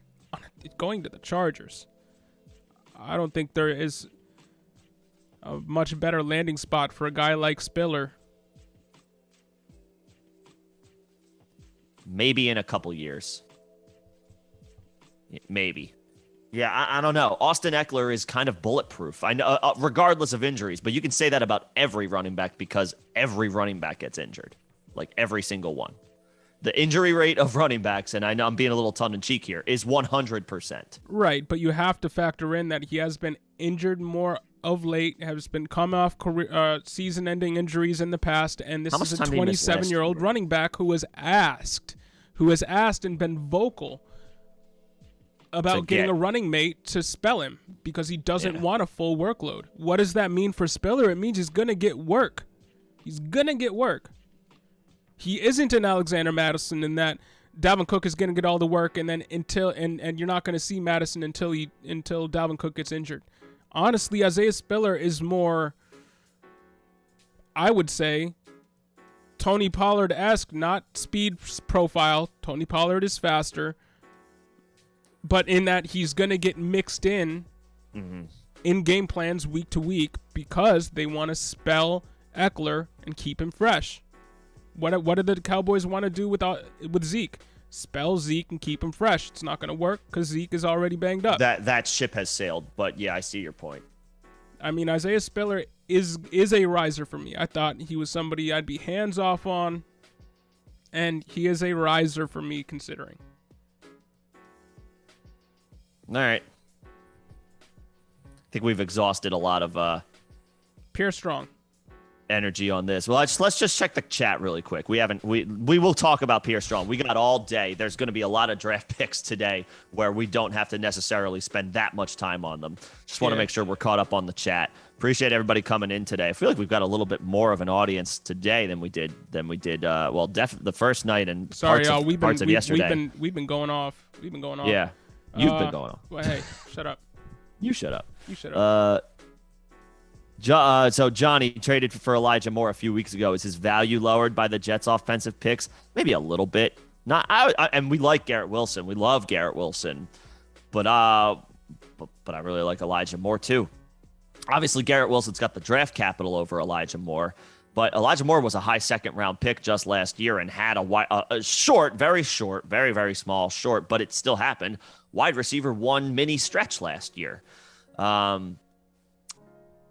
Now, some of that coincided with a complete lack of offensive weapons that the Jets had last year. Corey Davis was in and out of the lineup, more out than in, and they didn't really have much else in the receiver department. It was Jamison Crowder, it was Keelan Cole, and the like, and they were razor thin in the backfield. they've added to all three elements of that offense this past year, as far as receiving depth, backfield depth. 2, not 3. Counting is hard. That being said, the offense should be better.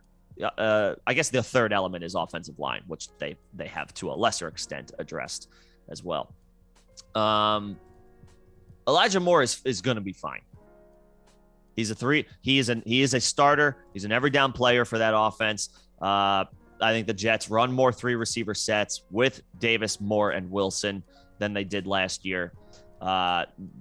They're not going to be as much of a 12 person. I know they have Uzoma and Ty Conklin. They'll mix in 12 personnel here and there, but you're not taking Elijah Moore or Corey Davis off the field to put Ty Conklin on it.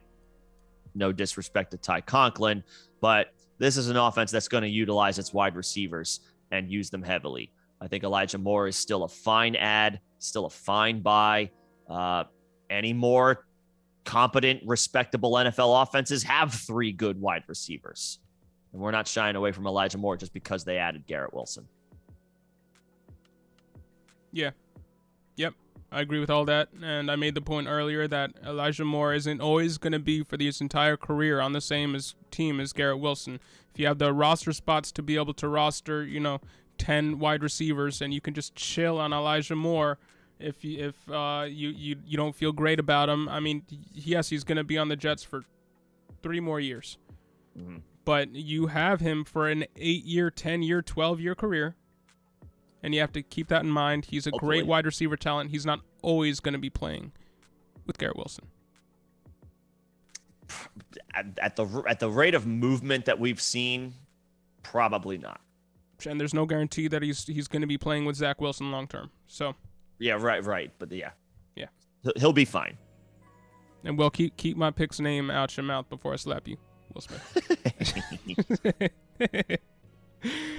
Even if you could get Pickett with that 103, I don't think I would CXK. That's a reach. Yeah, I think Pickett is good at the end, or not end, middle back half of the first round in super flex leagues. 107, 108, 109. If somebody wants to go all the way up to like 105, 106 to take him just because he's the clear quarterback with the draft capital in this class, go for it. Knock yourself out. I would not be taking him before like the 108, 109-ish area of the first round in super flex leagues. The wide receiver landing spots, the Olaves, Jamison Williams, Treylon Burks, all of those guys deserve to go higher than Pickett, I'd say. And I'll throw, Kenneth Walker's in that conversation for me as well. I'd rather have Kenneth Walker. Yeah, I mean, if you're hoping Pickett turns into Tua. When you're drafting Pickett, you're hoping Pickett can turn into a good enough quarterback where he can be thought of the way Tua is thought of right now. So I would rather keep the proven commodity than pick the guy who I hope ends up with the ceiling of the guy that I'm trading away, unless I'm getting enough back as add-ons to even that out. If I'm getting Kenny Pickett back plus, maybe I'll think about it. But if it's just a straight-up pick between Tua and Pickett, I would rather have Tua. Mm-hmm. I just would. Yeah. And Will, you're talking about him in the back of the second. I assume him. Spiller. Yeah, okay. Him being Spiller. Where do you think he's actually drafted? I think Spiller with this landing spot is gonna get hype to the point where he is picked before I draft him. But I still have him realistically at the end of the second. Do I think he gets overdrafted? I do. Because you think he goes top second, maybe? Name recognition. For the longest time, Spiller was the second best running back in this draft, and I've heard casuals on sports radio still talking like that was the case because they weren't nose to the grindstone, ear to the streets, hearing about Kenneth Walker rising, hearing about Rachaad White rising ahead of him. And I think a lot of people still view Isaiah Spiller as the number 2, number 3 back in this class because they haven't been paying attention. Y'all have been paying attention. Respect to y'all. But Patriots take Bailey Zappi, R.I.P. Howell. Damn, Alex, we'll unpack that in a second. Good God. But all right. But Isaiah Spiller is going to get drafted before I have the chance to draft him. But I'm not unrealistic on his outlook. He is a second-round pick. He's just going to get drafted before I have a chance to draft him. Because I have Jelani Woods over him. I have Wandale over him. He's over Jalen Robinson. Tolbert over him. I have He's over Corral Alec over him. Pierce. I don't know how you can say I don't know how you can comfortably say, like, I'd rather have him than Jalen Tolbert. I think Tolbert's stepping into an excellent opportunity. Yeah, for me, it goes Rashad White 103, Matt Corral 204, Jalen Tolbert 205, 206 Wandale, 207 Jelani, 208 McBride, 209 Spiller. But Spiller's probably going to get drafted before 209. Somebody's eyes are going to get big. Someone's going to want a running back. Yeah. They're going to want a running back. They're going to not care about the fall. They're going to identify his name as somebody that they heard of at the beginning of the offseason, and they'll pounce. And there's too many other guys with the draft capital who aren't just a name that they heard in February or March that I prefer to have. And Tolbert's absolutely on that list. Amari Cooper's gone. Cedric Wilson's gone. Blake Jarwin is gone. Michael Gallup is recovering from an injury. James Washington is going to... I mean, I guess James Washington maybe similar level of competition or viable competition for Jalen Tolbert, but then why did they draft Jalen Tolbert? I'd much rather have Tolbert than Isaiah Spiller. Much rather have him. But, I mean, it's Isaiah Spiller for me, then Zamir White at 210, then James Cook at 211, and Dameon Pierce at 212. And those rankings are fluid for me right now. We'll bring that up again. But it's just a big tier of running backs that I kind of have to sort through. But right now, knowing that James Cook and you say Alex Moss was a healthy and active in some games last year. He was a healthy scratch in a lot of games. But James Cook, we went over it yesterday. BMI in the 8th percentile. He's built like a thick wide receiver. He's 5'11", 199 pounds. You cannot run that guy up the middle. You cannot use him in a first and second down role. So even if Devin Singletary gets injured, Zach Moss has a 94th percentile BMI. If you're going to smash a guy up the middle, it's Zach Moss. So even if Devin Singletary gets injured, James Cook is not going to see a full-time role unless Zach Moss gets injured too. And then you have Josh Allen rushing and being deployed as a goal line back too. So yeah, I mean, I love James Cook's draft capital. I love it for what it does to the NFL offense for the Buffalo Bills. But from a fantasy standpoint, Zamir White in 2023 could have the complete role in Las Vegas. I would rather have Zamir White and Spiller than James Cook right now. The Steelers just took Calvin Austin. Ooh. Man, they're loading up on wide receivers. Chase Claypool, RIP? Nah. Two different players. I know, but George Pickens and Calvin Austin. Pickens is the more. And Calvin Austin, are they trying to ice out Chase Claypool right now? Maybe it's a wake up call. Will, you didn't have Tolbert or Wandale as top 15 prospects pre-draft. What scrubs are you a fan of? I mean, I didn't have them as top 15 guys either. But they were in the group as wide receivers. He said specifically wide receivers. Let me read this comment. What is this? Wasn't a top 15 receiver for me. He's a big fan of Tyquan Thornton. Yeah, well, you're just wrong.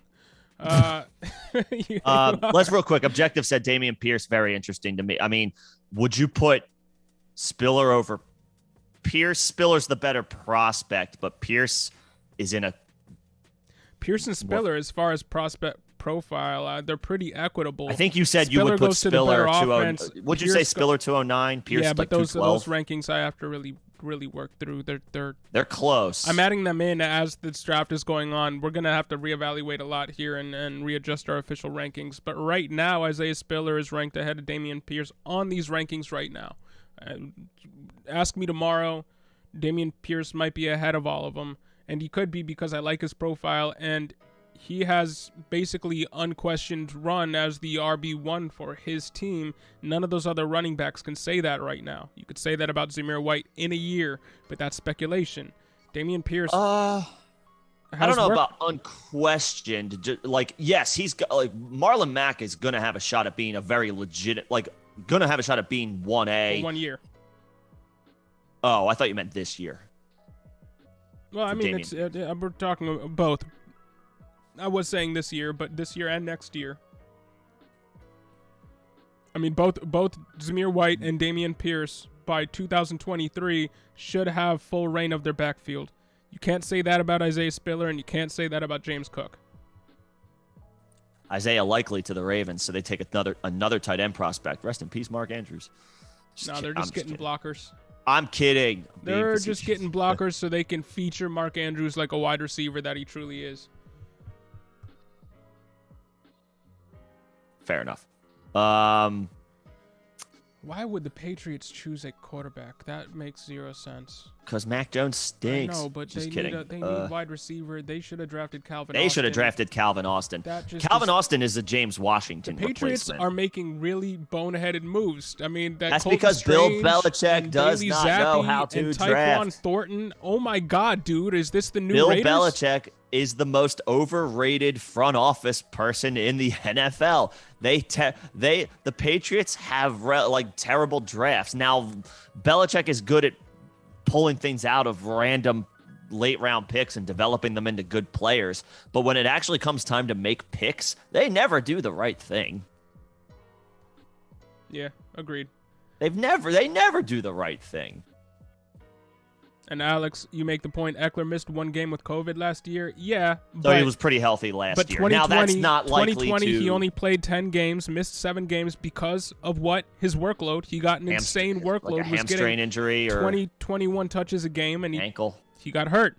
Couldn't last the full season. Lasted the full season in 2019, but only played 14 games in 2018 and 2017, albeit as a more of a gadget role.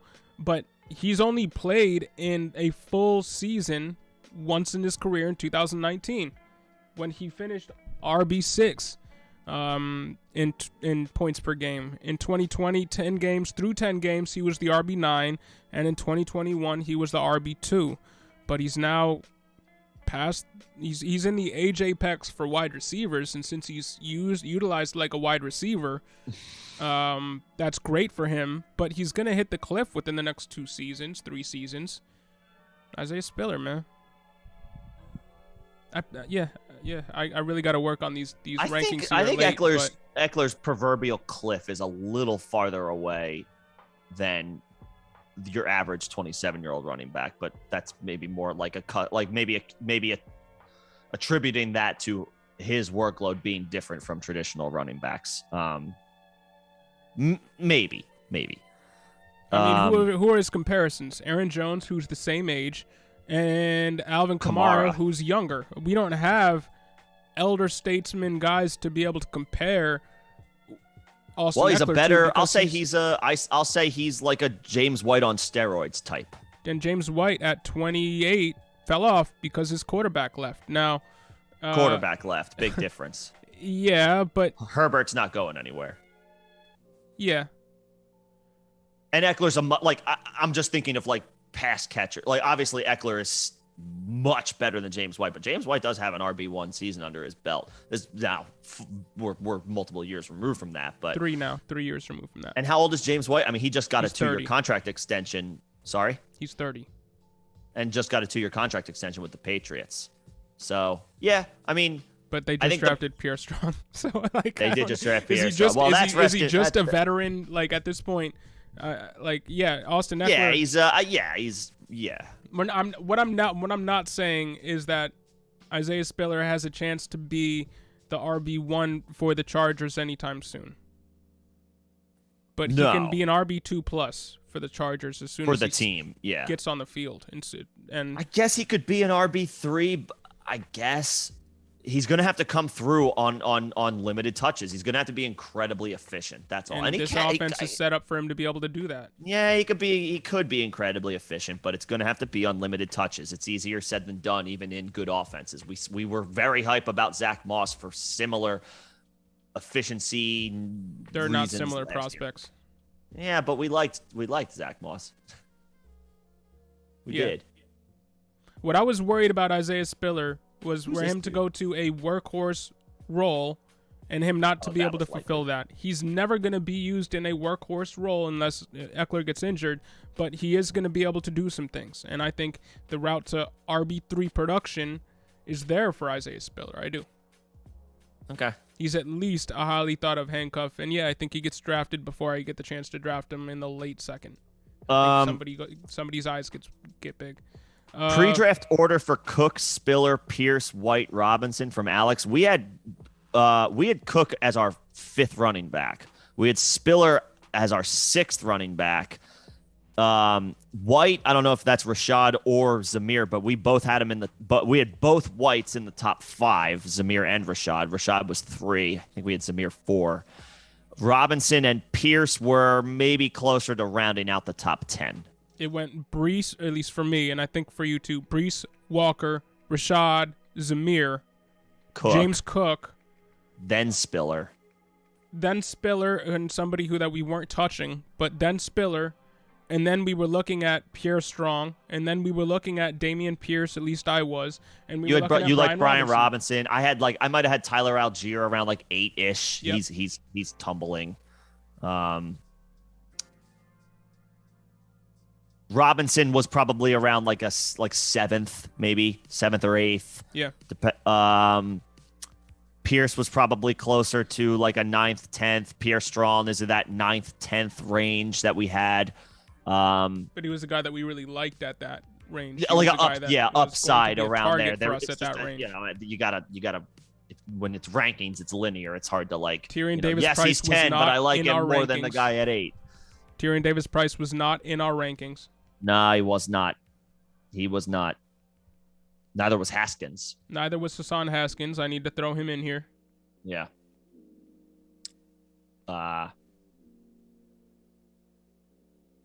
So. Yeah, I don't know what's going on with Howell. It'll be interesting to see where he's being taken, but he's almost completely off my draft board now. Rest in peace. And Bailey Zappi is too, because I don't want Mac Jones's handcuff. I'm sorry. I don't want the handcuff quarterback to Mac Jones. Yeah. So, yeah, Bailey Zappi. You miss me with Bailey Zappi. Did they have Claypool also announce the Calvin Austin pick? I don't know, No. Alex, but that would have been savage. They had him announce the Pickens pick, which was ironic. That would have been savage. CXK. He's like a dog. Look, I like Wan'Dale Robinson, who's 5'8", so take it with a grain of salt. But Calvin Austin is 5'7", or he doesn't quite clear 5'8". Doesn't mean I'm totally off him, but he's going to clearly be like a developmental, maybe a James Washington type replacement. Or he's the 4th. He could just play on special teams and be one of those speedy kick returner, punt returner guys who don't get much play in the actual offense. The Steelers have gone after guys like that in the past, like Sammy Coates back in the day, and there was another one in there. Ray McLeod. Ray McLeod from the Bills. Yep, he was a speedy. Wasn't Ray on the Steelers too? Yes, he was. Okay. So like a lot like that. So mold. he's that type of guy, and so I don't think Calvin guy. Austin is going to see the field too much, but he is going to be electric in the special teams game. Better real life NFL player than fantasy one. I was just excited to see if Calvin Austin would go to a fantasy relevant situation. This is not that. No. Let's put it this way. The prospects for his long-term development are solid because of the landing spot. The Steelers know what they're doing when they draft wide receivers. So the prospects of his long-term development are good. I would not draft Calvin Austin. I would maybe wait a couple years. Maybe he does a whole lot of nothing in a couple of years and then maybe gets an opportunity to emerge later in his 3rd or 4th season and you can get him for cheap. But But remember, they have Deontay, who's going to get locked up long term. Let's be real. They have Chase Claypool, who is signed through the 2023 season. So on his rookie at deal, best, you're going to be able to get Chase Claypool extended if they want to extend him in 2024. They just picked up Miles Boykin, who is only 25 years old, and they're going to want to see what they can get from him. They are. Yeah.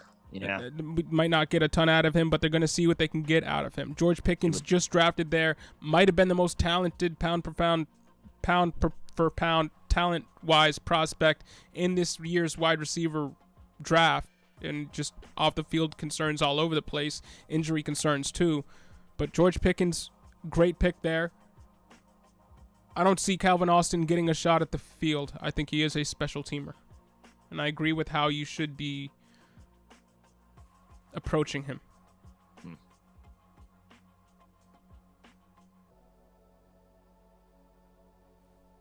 And we are almost to the end of the fourth round. Isaiah Likely and Charlie Kolar, was it, to the Ravens? Yep, the Ravens took those two tight ends. Well, I don't know if I'm in on Charlie Kolar anymore. Unless I want to wait 4 years to see if they... You're going to have to wait several years. If they ever move on from Mark Andrews. Which they're not going to do for Charlie Kolar. Right. Not for 4 years. They're not... Yeah, I mean... Yeah. Again, Daniel Bellinger, TE3 for me.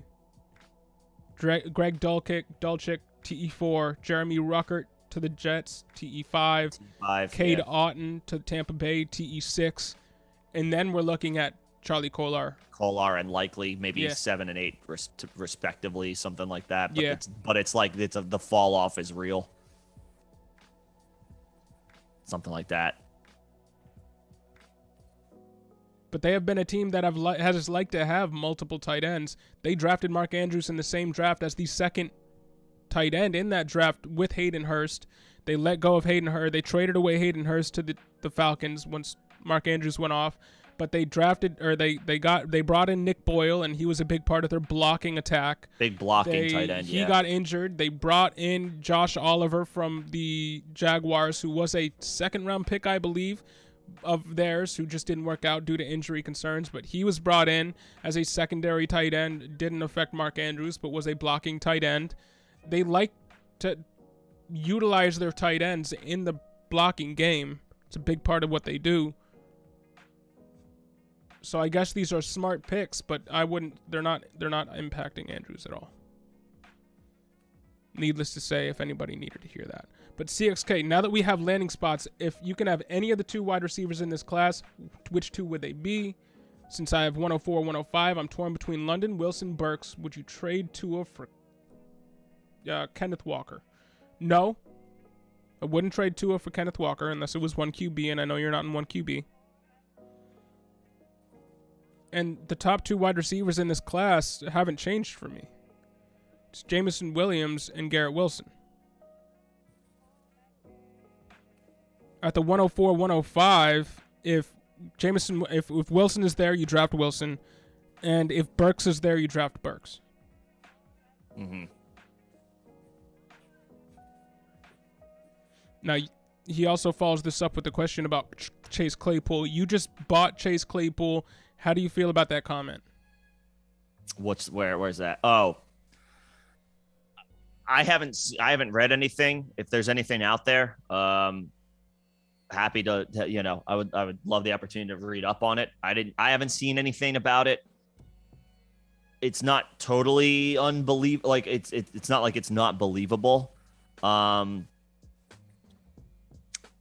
You just hope he's not going the way of like a Martavis Bryant, where maybe there's like attitude or maturity issues that,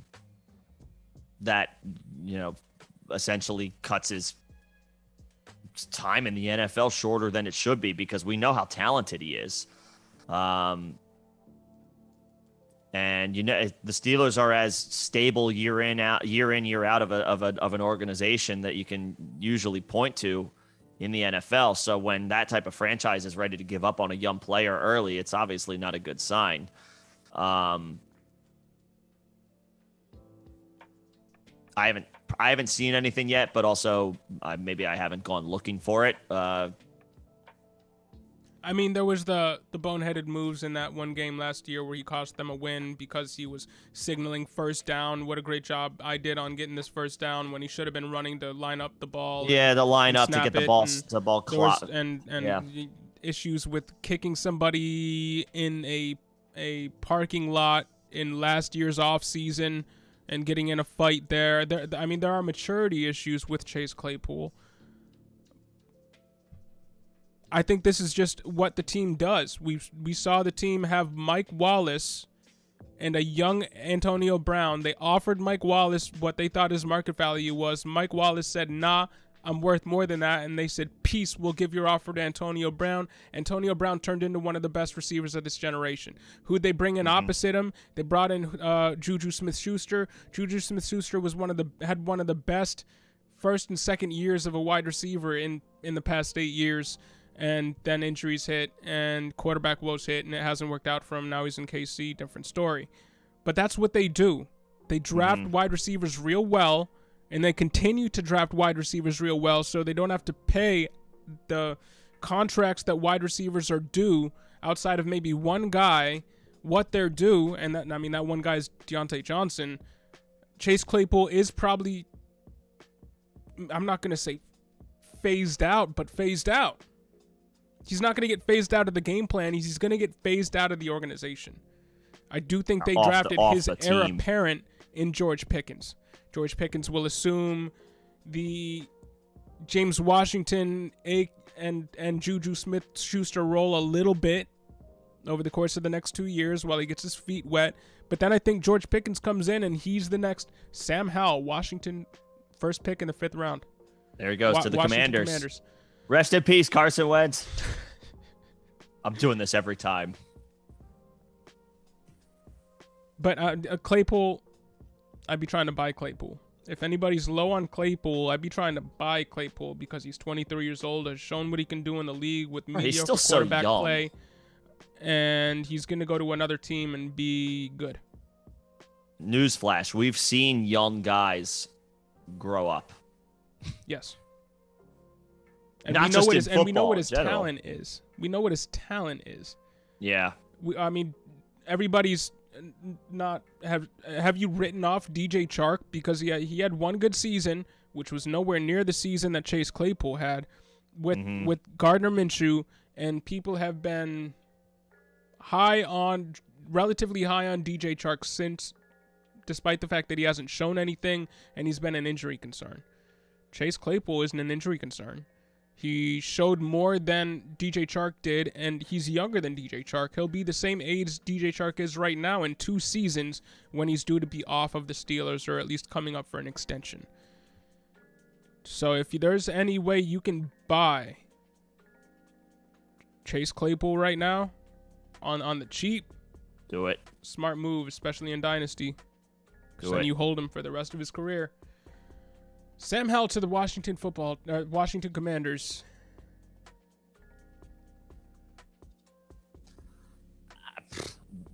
Developmental player, developmental prospect at this point. Washington presumably is in on the 2023 draft class. This move doesn't, you would think this move doesn't change that.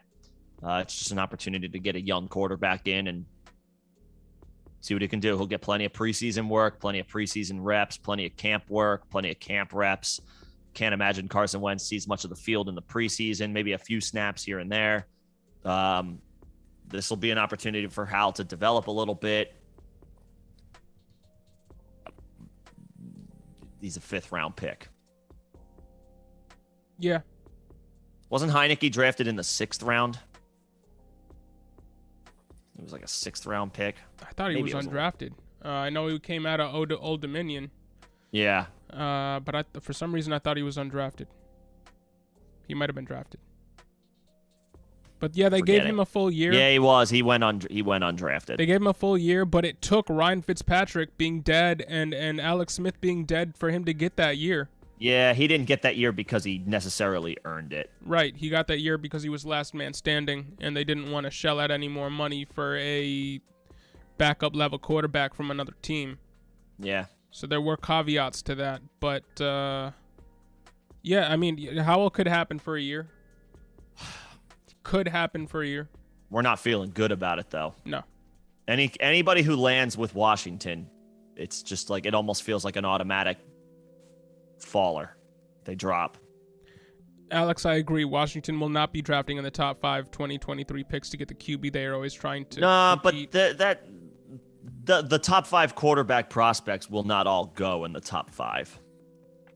Like they're not making the. I mean, the top playoffs. 3 might. The top 3 might, sure. They might be looking at a DJ Rattler's if or Spencer Rattler if he rises up again, or they're not going to get a shot at Bryce Young or CJ Stroud. They might not get a shot at DJ Ugalele. They might not get a shot at Anthony Richardson.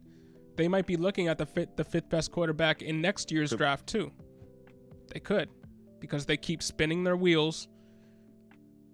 Yeah, but this team is not good. This team thinks that they're the Colts, thinks that they have a roster like the Colts, and continues to try to operate like the Colts, despite the fact that they're far from the Colts.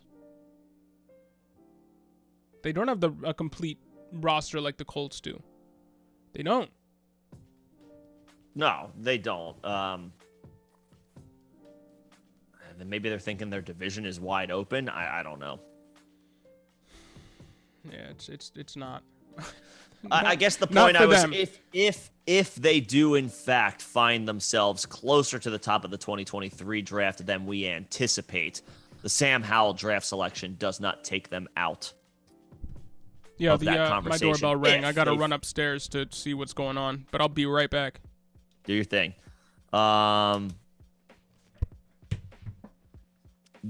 But Washington might. They're the type of franchise. They're the type of organization. They're the type of team. Remember, like there are always so many intangibles that can go into how your season ultimately plays out. And Washington finds themselves yet again in hot water for off the field issues with the organization. Alex Smith, who once he got to Kansas City and even toward the end of his tenure way back in San Francisco, was one of the most steady, not flashy, one of the most steady, stable quarterbacks in the NFL. He was a winner. It wasn't a player that was ever going to go out and win you games. He was a solid game manager, great locker room player, good enough quarterback at the NFL level to help you compete, get to the playoffs, maybe not necessarily do much after that. But he was considered like rock solid, relatively steady. He had an interview this offseason right after Carson Wentz was traded to Washington. And it was essentially he was asked, like, Alex, any advice for Carson Wentz? And he kind of like laughed and chuckled right away, almost as if like to say without saying it, like, good luck, dude. And he said as much without going way too into it. He was like, there's a lot more blocking out of things that are going around outside of your control with that organization than any other organization that he had been a part of. So Kansas City and San Francisco. Alex Smith, savvy vet, not flashy, not going to win you games like, single-handedly by himself, game after game, week after week, year after year. But he's a rock solid veteran presence that was able to help. That stabilized the situation and could help you get to the playoffs. Feels like a steady veteran presence. Basically all but admitted there's a lot working against you playing for that organization outside of what's in your control. It's not out of the realm of possibility that Washington just plummets because of they are constantly dealing with distractions that don't have to do with actually playing football. I would agree. Sorry. So we'll see with Sam Howell. If he gets an opportunity. Carson Wentz is not. He is prone to missing time, missing games. It has happened. He played he played the entire season last year, but missed a lot of time in his time in Philly, and eventually got benched when he wasn't injured. Sam Howell could see the field, and Washington could see themselves in a position to draft one of the top quarterbacks next year, whether they intend to or not. They're clearly not tanking. But that doesn't mean that they can't stink. I like that assessment. I agree.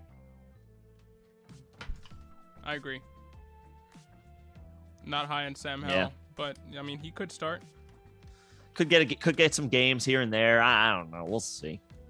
My bet is that he is a safe backup for a team that has needed a backup quarterback multiple times in the past few seasons. Mm-hmm.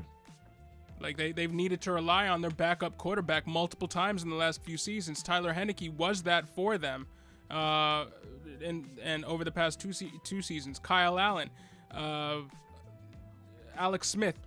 These guys were holdovers and backups that were pushed into starting roles in Washington because they had nobody else.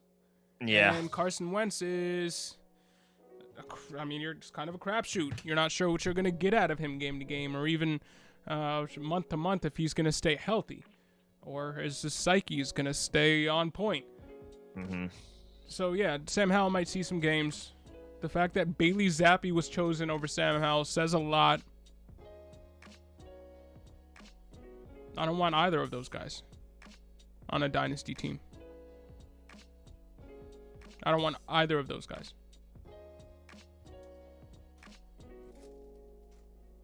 Micah McFadden to the Giants, and the Giants pick again here, and then it's the Bills.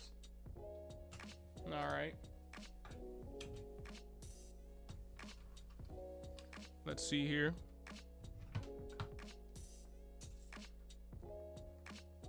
Howell DJ reconnects with Davidson. Diami Brown. Huh? Had Sam Howell reconnects with Diami Brown. Oh, yay. Woo! That's nice for them. Yeah. Cool. Good for them. I don't necessarily care for fantasy, but good for them. Yep.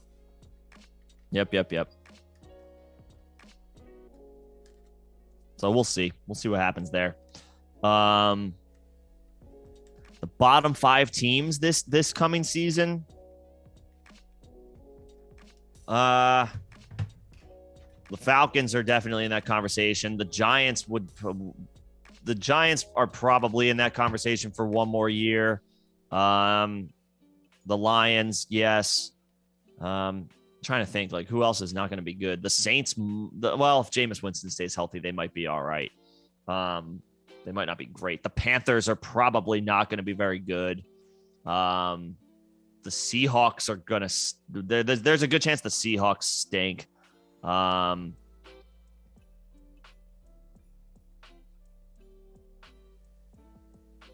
Somebody in the AFC South. Houston might be bad for one more year. Jacksonville might surprise some people if Trevor Lawrence is able to take a step forward, which is not totally out of the realm of possibility. I mean, we've been talking about Trevor Lawrence like he's been billed as a generational prospect, which means he should be able to, if that's the case, he should be able to single-handedly elevate the play of his team.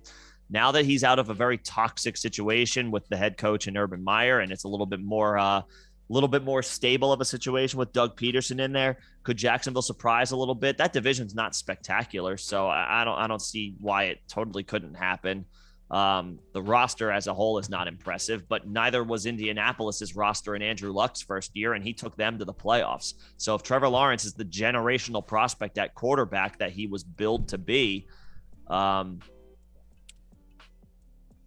Jacksonville should be able to win 8 games. They should. If you're billed as a generational quarterback prospect, you should be able to elevate the play of even a bad team, a bad roster right away. Khalil Shakir, Bills, 5th round Goes pick. to the Bills. Let's go. There you go. Khalil Shakir, one of my favorite late round targets at wide receiver, 6 foot, 196 pounds. He's going in the first round now. All right. I mean, no. But I'd rather him over Velus Jones. I'd rather him over Danny Gray. I'd rather him over Tyquan Thornton. Rest in peace, Isaiah McKenzie. Rest in peace, Jamison Crowder. No. Jamison Crowder, no. Isaiah McKenzie was already a lost cause after that Jamison Crowder news. But Jamison Crowder's going to be there. He'll be the guy for this year. Jamison Crowder is going to be their Cole Beasley for the next He'll 2 be their seasons. slot guy. For the next 2 seasons. And Khalil Shakir is going to be their Emmanuel Sanders moving forward. And Gabe Davis's role should grow a little bit. But I don't know if we see Gabe Davis in a full-time role. I just don't know if that happens. Khalil Shakir again, this is a early 5th round pick, so I don't want to be too over the moon on this move. Yeah. But if he can be what Emmanuel Sanders was for this team last year for the foreseeable future, I feel like, I feel good about that. But I don't love that Gabe Davis's role continues to shrink year to year. It's always, is this the year where Gabe Davis gets I'm not worried about that. full reign of this offense, and they always continue to bring in other people, and his projected workload lessens to a certain extent.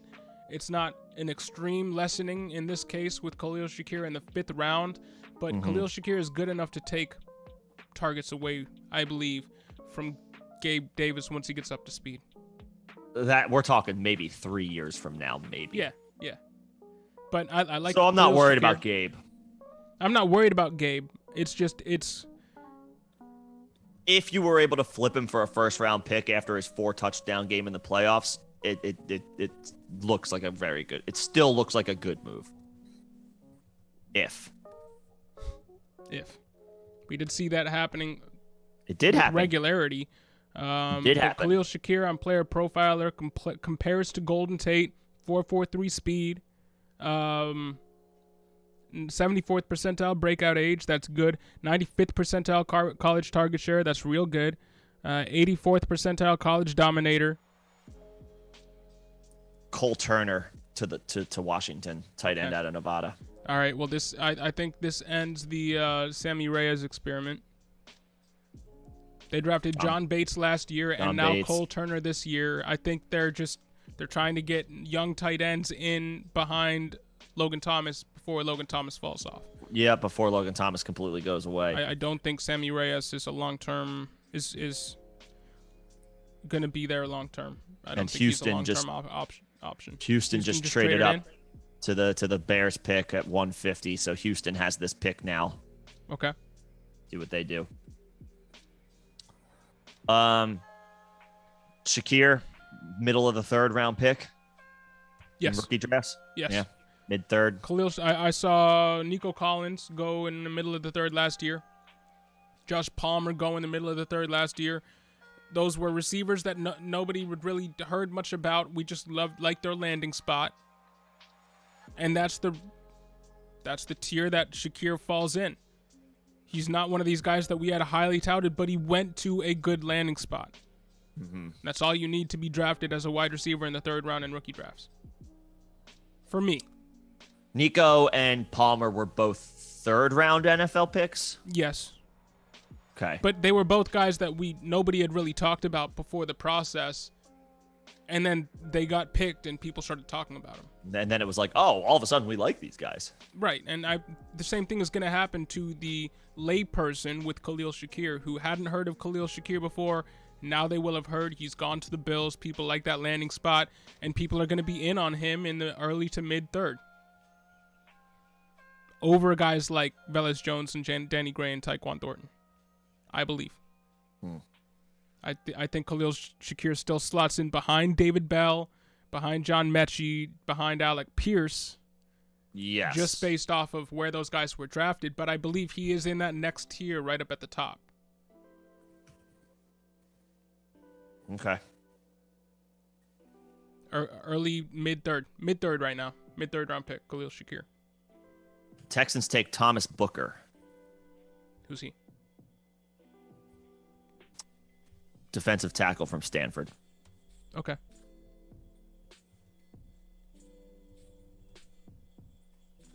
So that's what the Texans just traded up for as we officially hit the 150 pick mark.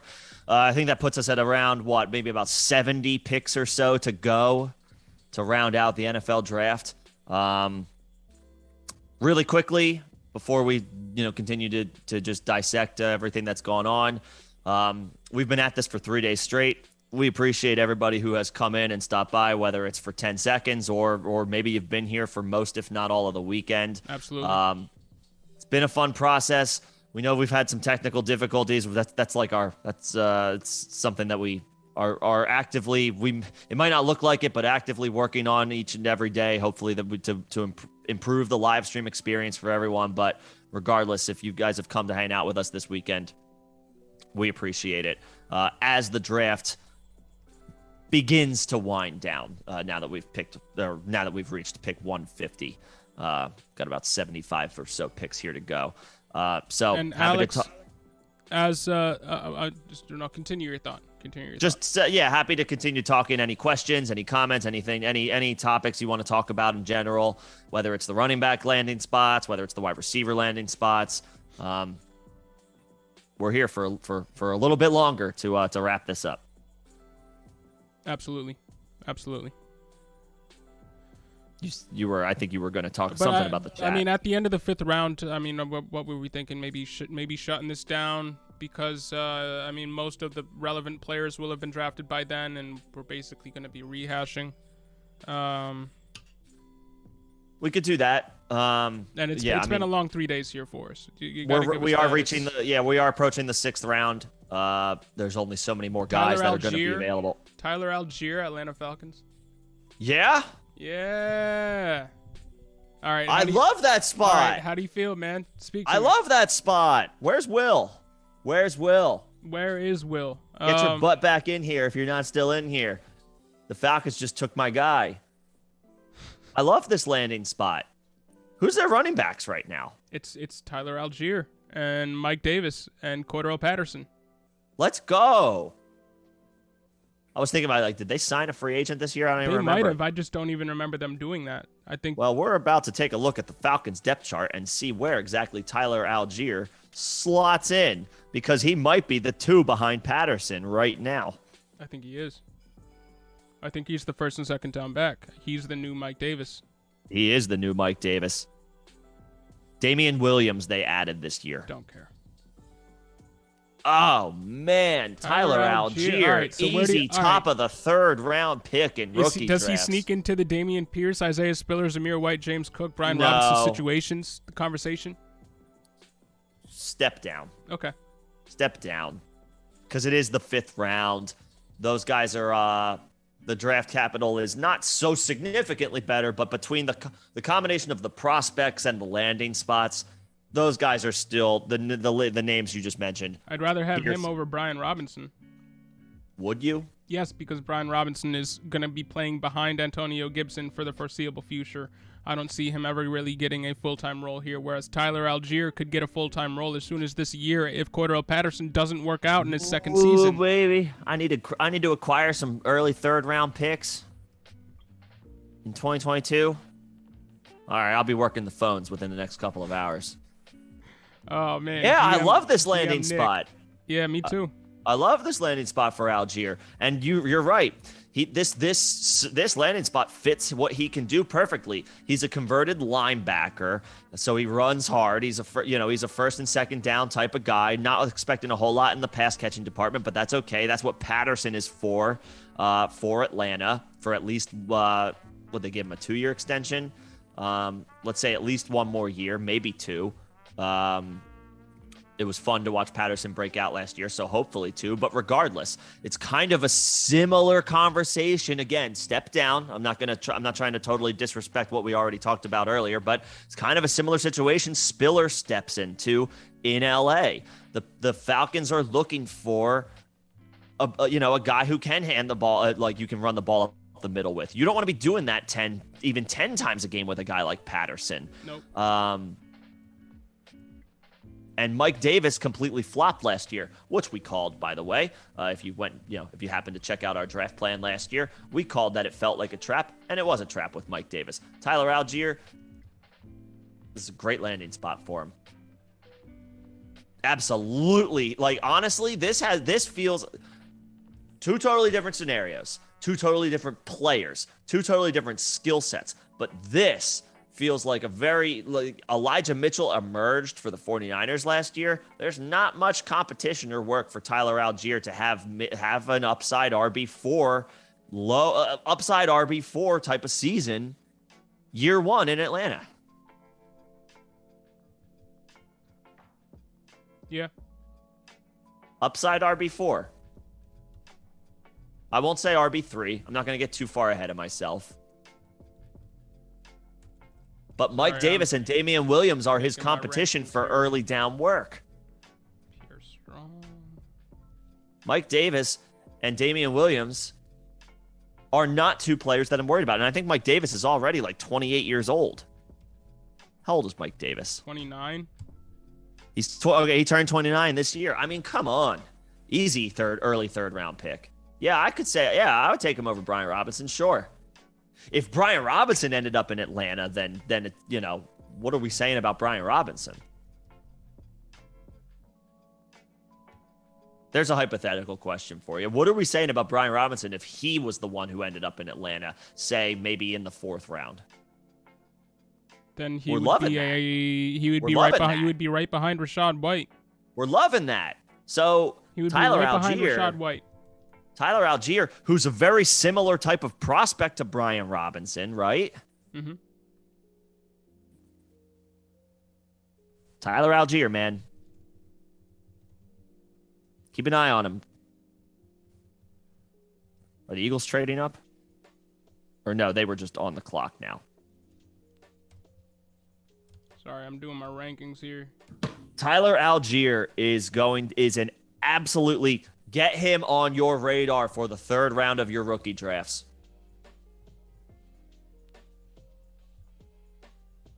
There's a non-zero chance he ends up in a 3-down role sooner than later. Non-zero chance. Which I have to say is a good thing. Yes. For Algier. Oh, baby. You're so happy. Look at you. I'm very happy for him. Is that not the best landing spot for a run, like outside of, say, like the Jets? No, it is for starting week wide 1 and open. having an unquestioned Wide workhorse role. It's about as good as you could have asked for. It wide really is. Open. I think that's a good pick by the Falcons. Good pick by the Falcons. They absolutely have work available in that backfield. Algier is going to soak up a good amount of that right away.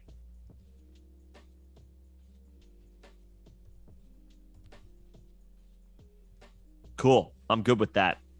Let me check the rankings really quickly that you posted in the Discord. They're not. The new ones aren't up yet. Does he go 212? Maybe not 212. No, not 212. But he goes top 3rd round. Tyler Algier goes top 3rd round. He goes before Brian Robinson. Would you choose Tyler Algier over Alec Pierce and John Mechie or no? No. Okay. So, yeah, top of the 3rd round. The Jags are on the clock. The Eagles have traded out of pick 154. Jacksonville is now on the clock.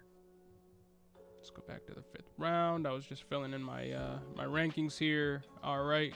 Tariq Woolen, cornerback to the Seahawks. To Seattle, yep. DeLauren Turner-Yell to the Broncos. And now, yep, Jacksonville on the clock, 154. Pick is in. Eagles doing some business with their old friend Doug Peterson. They could go running back. Oh, they could. They could go wide receiver. Yeah, they could use a receiver. The Eagles pick up picks 188 and 198 in this trade. Okay. All right. What that means. Sure. I know what that okay means. Okay. Sure. Whatever. Yeah. All right. Well, now we're getting some clarity on our rankings well into the 4th round. I mean, we really are. Yeah, we'll have rankings out. Obviously, the grind doesn't end when the draft ends. We will, of course, have videos out with as much analysis, dissection, and breakdowns that we possibly can for everything that happened over the course of the past 3 days. You can expect that in the coming days and weeks. So we'll identify different situations to talk about. And we will have that for you right here on this channel. I'm curious to see what Jacksonville's about to do here. But yeah, I mean, right now, I have 4 rounds filled out as far as players drafted. 48 picks. Yeah. It's 48 picks. Now it's just, does anybody slot in and take the spot of any of the guys that I have listed here? Yep. You want me to go over them right now in Superflex? We could. Just take a quick heat map. A lot of these guys in the third and late third, early to late mid and late fourth, they're not really ranked. They're just listed. I still need to do some sleuthing out here. But 101 Brees Hall, 102 Jameson Williams, 103 Garrett Wilson, 104 Treylon Burks, 105 Chris Olave, 106 Drake London, 107 Kenneth Walker. I know you have Kenneth Walker as high as 105, I have him 104. Higher. Yeah, I have him higher. 108 for me is Christian Watson, 109 Sky Moore, 110 Kenny Pickett, which is why we said don't be trading. Don't take him at 103 and draft Pickett. It just. But he is he's a late first round pick, but not a high first round pick. Desmond Ridder 111. Sure. Jahan Dotson 112. Fine. Malik Willis 201. George Pickens 202. Rashad White 203. Matt Corral 204. Jalen Tolbert 205. Wan'Dale Robinson 206. Jelani Woods 207. Trey McBride 208. And then that group of running backs, Damian Pierce 209. I do have Pierce right now over Spiller, Zamir White, and Cook. All right. But Damian Pierce 209, Isaiah Spiller 210, Zamir White 211. It's kind of what your preference is. And James Cook 212. From 210 to 212, it's what's your preference? Would you rather the third down running back for the Bills or the future first and second down running back for the Raiders or the handcuff to Eckler long term? It's really crapshoot. Depends what you like more. But I do have Damian Pierce above all those guys. Mm-hmm. Just because I think he's going to run away with the Texans backfield. I do. 301 Alec Pierce. 302 John Mechie. 303 Tyler Algiers. The Jags traded up to draft Snoop Connor. Running back, so we'll throw him in our rankings. But 303 Tyler Algier. Really like Tyler Algier. Yep. Brian Robinson 304. David Bell 305. And I feel like I'm going to continue to knock Brian Robinson down the list here. Because I believe I would rather have David Bell and Khalil Shakir than Brian Robinson. Okay. But Brian Robinson right now in my rankings at least, 304. David Bell, 305. Khalil Shakir, 306. Tyrion Davis-Price, 307. Hassan Haskins, 308. And Pierre Strong, 309. Again, that group of running backs, Tyrion Davis-Price, Hassan Haskins, and Pierre Strong, personal preference, and I'm going to be ranking them differently, and Brian Robinson is going to be in that group of players. Because I am moving Brian Robinson down to probably around 306, 307. Snoop Connor has to be involved in that tier now as well because both of the Jags running backs are coming off an injury. And the only other guy there is Raquel Armstead. So I got to at least do some deep dives on Snoop Connor and, at least consider him. Yeah.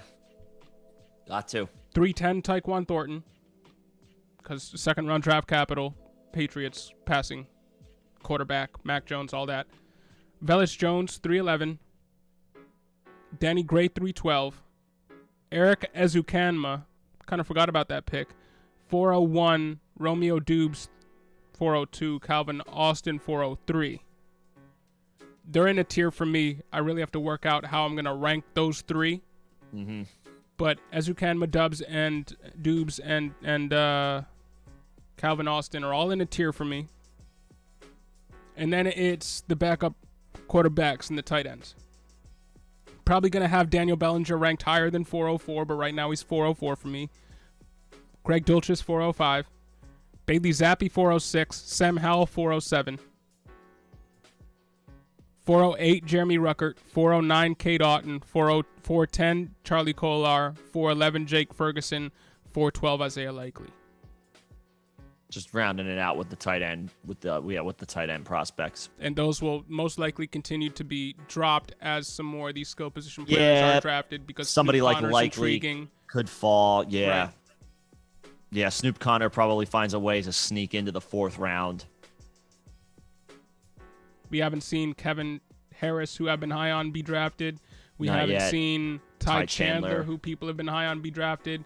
Justin Ross is still out there for what it's worth. Yeah, he is.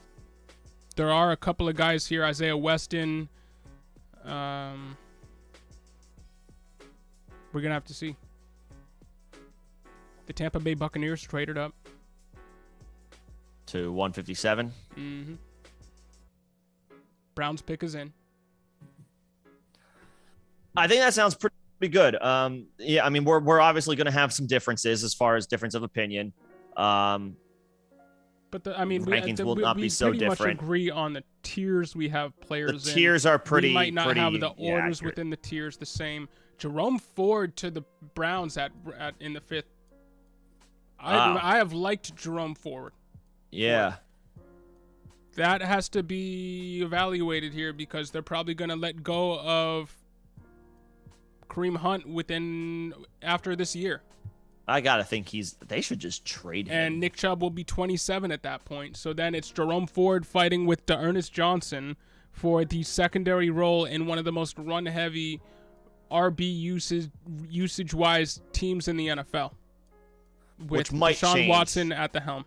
Yeah, that was kind of what I was alluding to, which might change, like as far as a philosophy change with Deshaun Watson in tow versus Baker Mayfield. But yeah, I mean, we're not so far away from a different looking Browns backfield. We're not too far away. So Jerome Ford, I like right behind the Tyrion Davis-Price, Hassan Haskins, Pierre Strong right now, and he could jump them if I look at their spot track pages for those teams and really come away with the feeling that Jerome Ford is going to be RB2 for the Browns as soon as next year. I have to really take a long look at that and the possibilities of that happening. But I like that landing spot. And that pushes Jake Ferguson and Isaiah Likely off of my board at the end of the 4th. Ford sneaks in. Connor sneaks in. Yep. If you're in a 5-round draft, like I know Arojo is, those tight ends maybe fall. Your Likely's, your Kolars. I should probably go 5 rounds deep with my rankings. Fall to the 5th round. Yeah. Well, at your discretion. Yeah, maybe like a top 50. We want to be as thorough as possible. So while we're doing it, we might as well. We try. Buccaneers take a defensive back, Zion McCollum.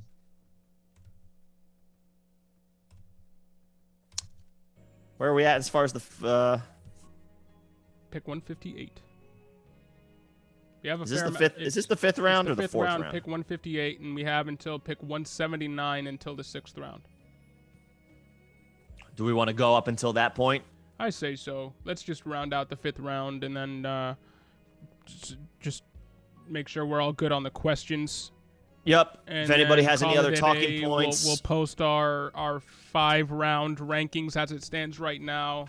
Yep. And then, I think we should be able to enjoy our Sunday. I mean, we've been going for 2.5 hours here. The fun thing is today's Saturday. Yeah, you're right. Nah, man, I did this. I've done the same thing so many times this weekend because it started on Thursday. And so I was like, yesterday is my Saturday. Like we've been working, so it just feels like, Yeah.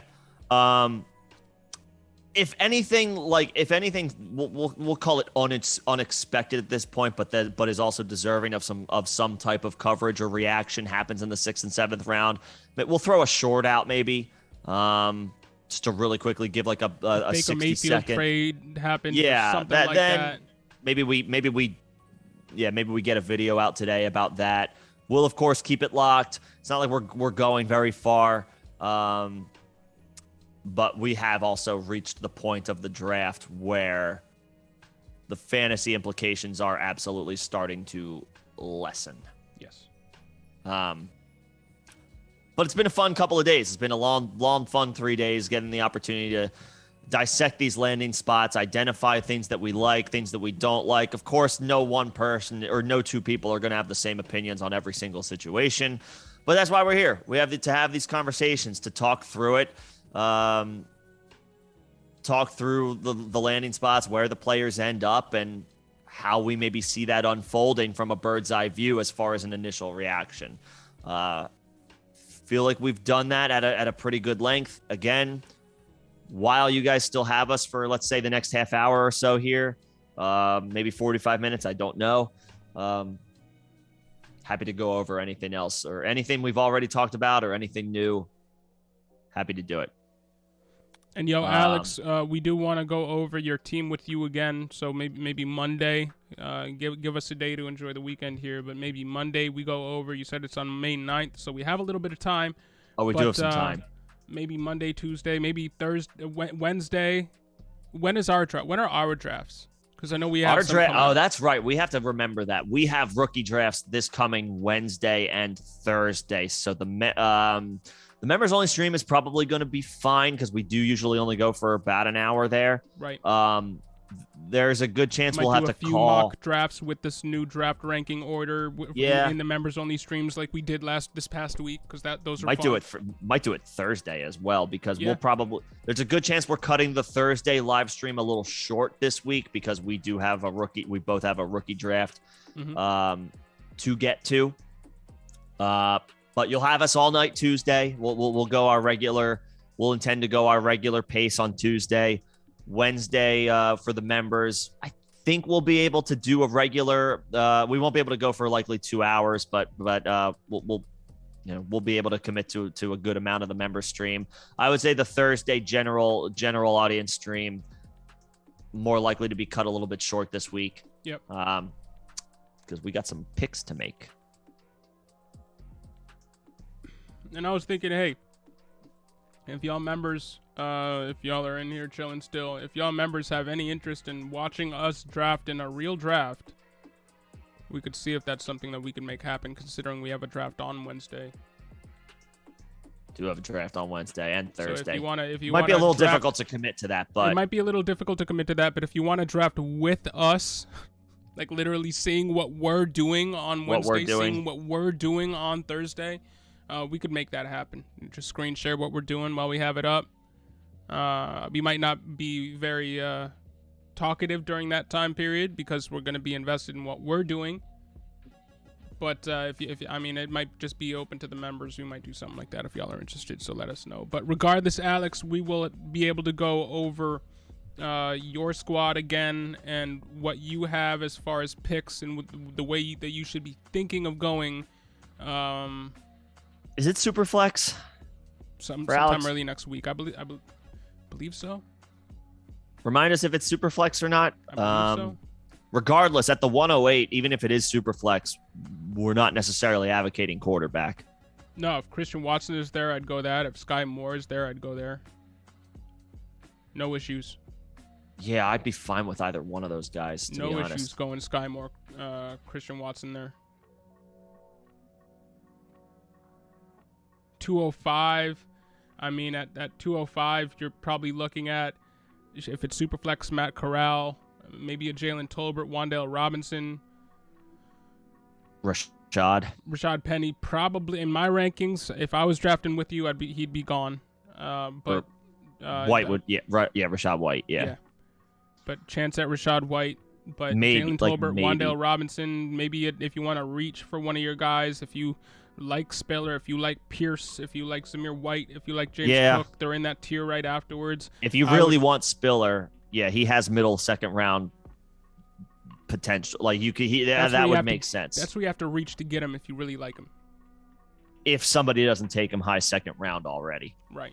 But then in that case, Rashad White might be available to you. Honestly, if you can trade from 207 or 205 down to 209, 210, something like that, and pick up an extra third so you can get your Tyler Algier or something like that, Alex, I would try and do that. Trade out of the 205, trade down to the 210, 211, 212.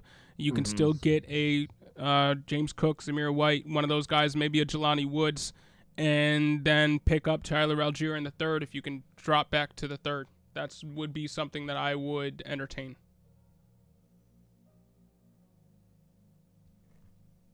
And at 308, 405, and 508, I mean, it's really, at that point, it's hard to say. It's a crapshoot. But that's where we're looking at basically any running back that falls to you.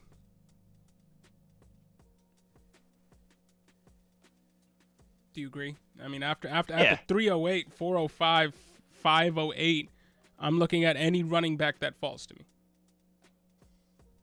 See if you can trade like that 3rd and 5th round pick to move up higher in the 3rd round. That's another way to do it. Yep, that's another way to do it. Move see if you can take 303. Alex, see if you can take exactly. See if you can take like the 308 and the 508. See if you can move up in the 3rd round and get Algier. I would be a big proponent of that. Unless you love Isaiah Likely in the 5th round. Nah. I would say take that 5th rounder. 3rd tight end? Nah. I would say take that 5th rounder and that 3rd rounder and see if that's enough to move up to like the 303-ish, somewhere around there, and grab Algier. That's what I would do.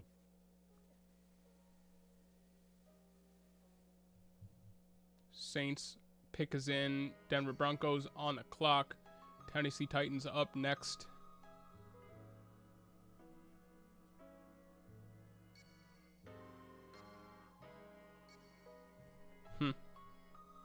I don't know how many other skill position players of note are left. Chandler. Yeah, of note. Yeah.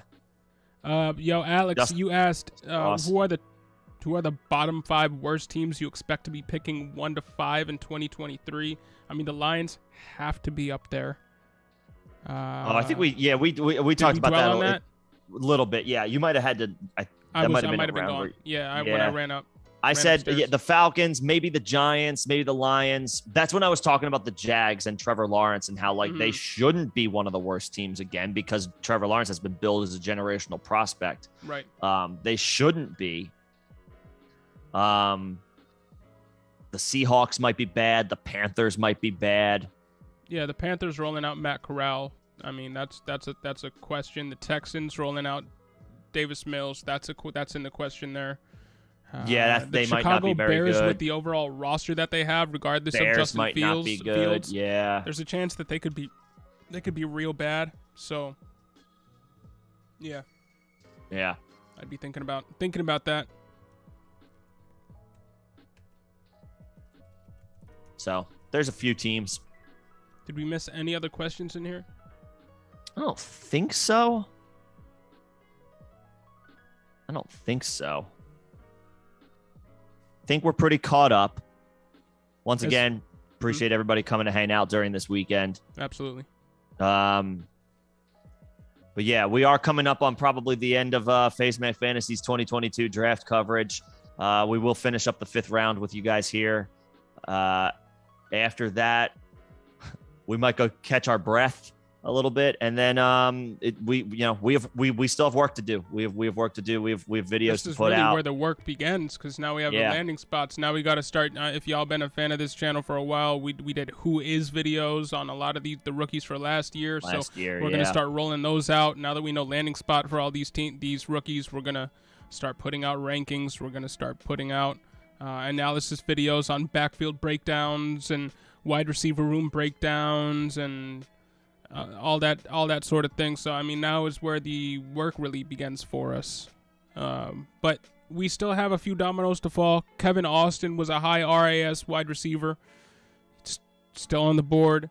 Bo Melton, who was really the only wide receiver in recent memory to really be comp to Antonio Brown realistically, but falls to the 5th round, just like Antonio Brown. So something to connect the dots there. You never totally know. You never totally know. I mean, Isaiah Weston is a guy that we liked as an RAS type wide receiver. He could get drafted here, and Justin Ross has fallen pretty far. Yup. Pretty far. So I don't love the draft capital with which he will be drafted, but I still think he gets drafted. You would think. And then at running back, Tyler Batty. Kyron Williams hasn't been picked. Kyron fell far. Boards. Tyler Batty, Kevin Harris. Off boards. Who else here? I mean, some people liked Max Borghi. He hasn't been picked. I wasn't a huge fan of Max Borghi, but some people were. Tyler Gooden hasn't been picked. The Denver Broncos go Montreal Washington here, 5'10", 170. Oh, Alex took care of business and put himself into position already to go get Algier. What'd you do? He offered the 308 and the 405 for the 303 and got it there we immediately. Go. Boom. Hey, man. Great. That's a good, and I don't, obviously we don't know your league mates. We don't know how they're going to evaluate these players. Does Tyler Algier sneak into the late second round for one of your league mates? I can't totally rule it out. The landing spot's fantastic. I would rather have the 303 than the 308 and the 405. Yeah. Regardless, there's going to be there's probably going to be a decent running back prospect there that you can grab. I'm good with it. And if it's Algier, I would say smash the accept button or smash the draft button on Algier. Yeah. Good. I'm good with it. I like it. I like that. It feels like the top of the third round is a good target if you're not already there for a running back prospect. Yep. I got to check my situation now. I got to see who in the leagues that I'm in has high third round picks. Got to check it out. I'm just going to tell you Eric does. Yeah, he does. I see that. He made me an offer yesterday, but I declined it kind of quickly. Different. Well, I'm going to go make a trade offer right now. Trade offer while other teams are still on the clock. We got Kyle Phillips, wide receiver, going to the Titans. So they pick another guy that nobody really knows about. So it's Treylon Burks, Robert Woods, and then a bunch of guys that nobody knows. Yep. Still, I would have thought they would have gone out and tried to make that a little bit more of a priority upgrade for them. But, okay. Titans. There you go. Titans. They did get a handcuff in Hassan Haskins to Derrick Henry. So I do like that move organizationally, but it's not a splashy move. Nah. I'd be happy with him in the mid to late third.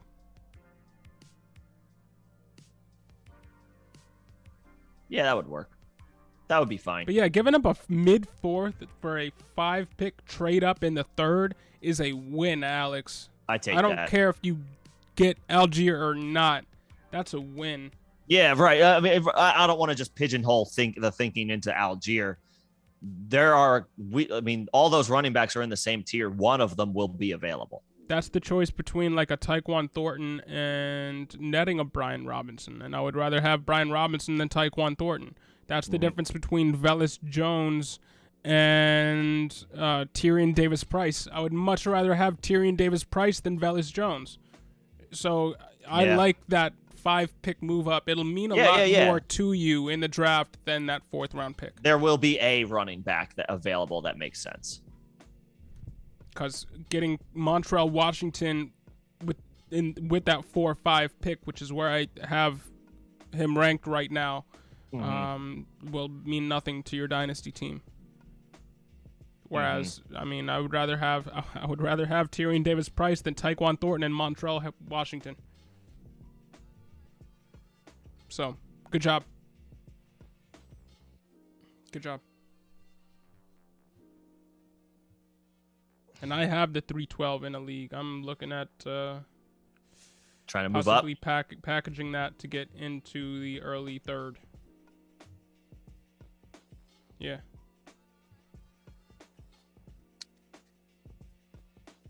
I'm looking at my own scenarios over here. I have I have the 303 in our one quarterback league. I also have the 308 and I have the 312. You have the 312 in a Superflex league. I have the 312 in a one quarterback league. Look at us. Look at us.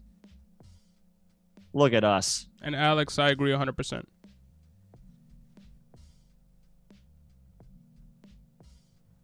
And we are coming up, not close to the end. We're still more than 10 picks from the end here, 15 picks away. But it's slowing to a crawl here. It's not a ton to talk about, even as skill position players go off the board. We're talking about Montreal Washington and Kyle Phillips. So, yeah, probably going to be shutting this down pretty soon. Yeah, we can do that. Most of the comments in the chat have calmed down a little bit. Yeah, which is understandable. People are going out to enjoy their weekends. Makes sense. It's the bottom of the 5th round. That's understandable. Yeah, Kyle Phillips might sneak into that middle 3rd conversation. Just out of necessity. Yeah, I mean, it's Treylon Burks. Robert Woods is on the mend, and who else is there? Actually, who else is there? Titans depth chart. This is the last Hooper.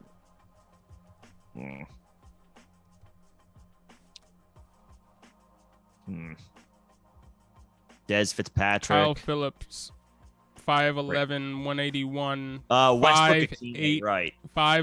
4.58 speed. Comps best comparable is Namir Smith-Marset. So how big is he?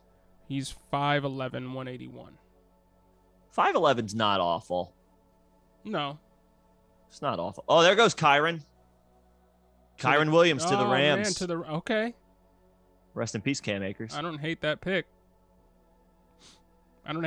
Rest in peace, Darrell Henderson. I'm being Rest facetious. in peace, Darrell Henderson is what it is. I'm being facetious. I know, but I'm being serious. Darrell Henderson, bye.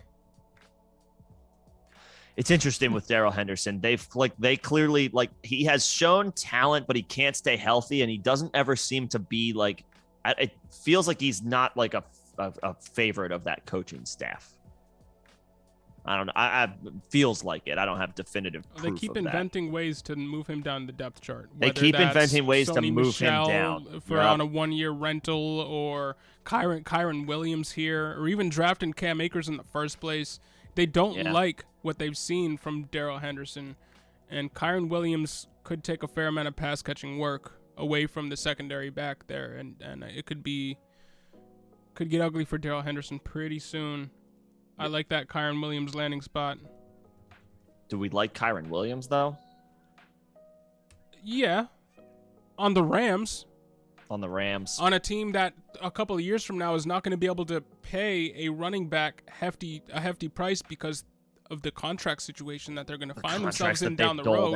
Kyron Williams could be thrust into a relatively large workload in the next two to 3 seasons. The RB2 behind Akers. Yeah. They're not gonna re-up Darrell Henderson. They're not gonna bring back Sony Michel. That ship sailed before the Kyron Williams pick, I would think, but yeah. He's not gonna wow you on the ground, but he's a very good pass catching running back. Versatile player, yeah. Give him a chance to bulk up a little bit. He can be the Rams RB2. Would you rather Pierre Strong or Kyron Williams? Pierre Strong behind Damian Harris and Ramondre Stevenson for the foreseeable future and playing with James White, or Kyron Williams, who could be the RB2 as soon as 2023, 2024?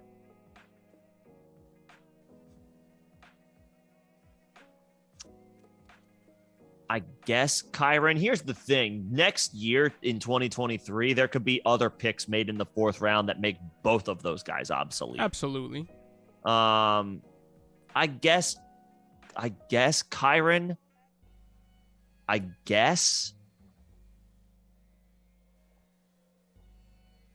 Kyron might end up being right behind Tyrion Davis-Price for me, and ahead of Hassan Haskins, Jerome Ford, and Pierre Strong.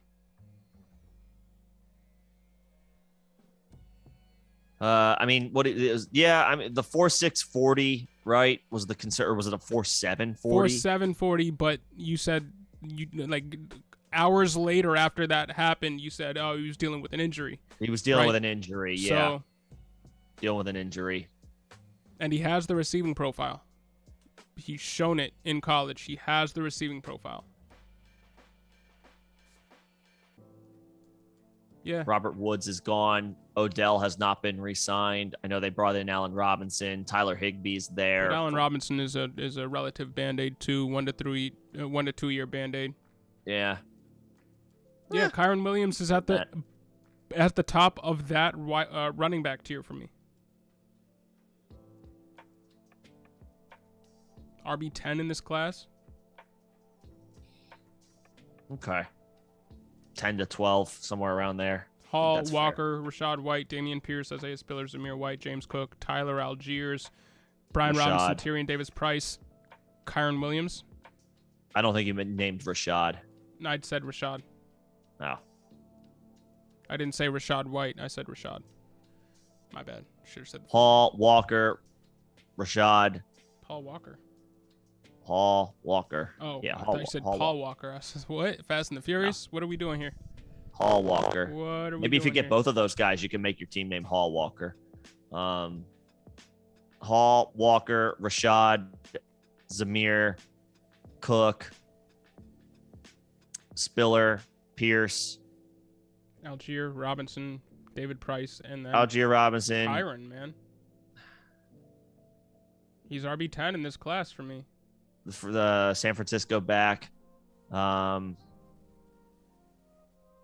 be a little bit more. I would have to actually look at it, but might be a little bit more around 12. But like, yeah, not so far off.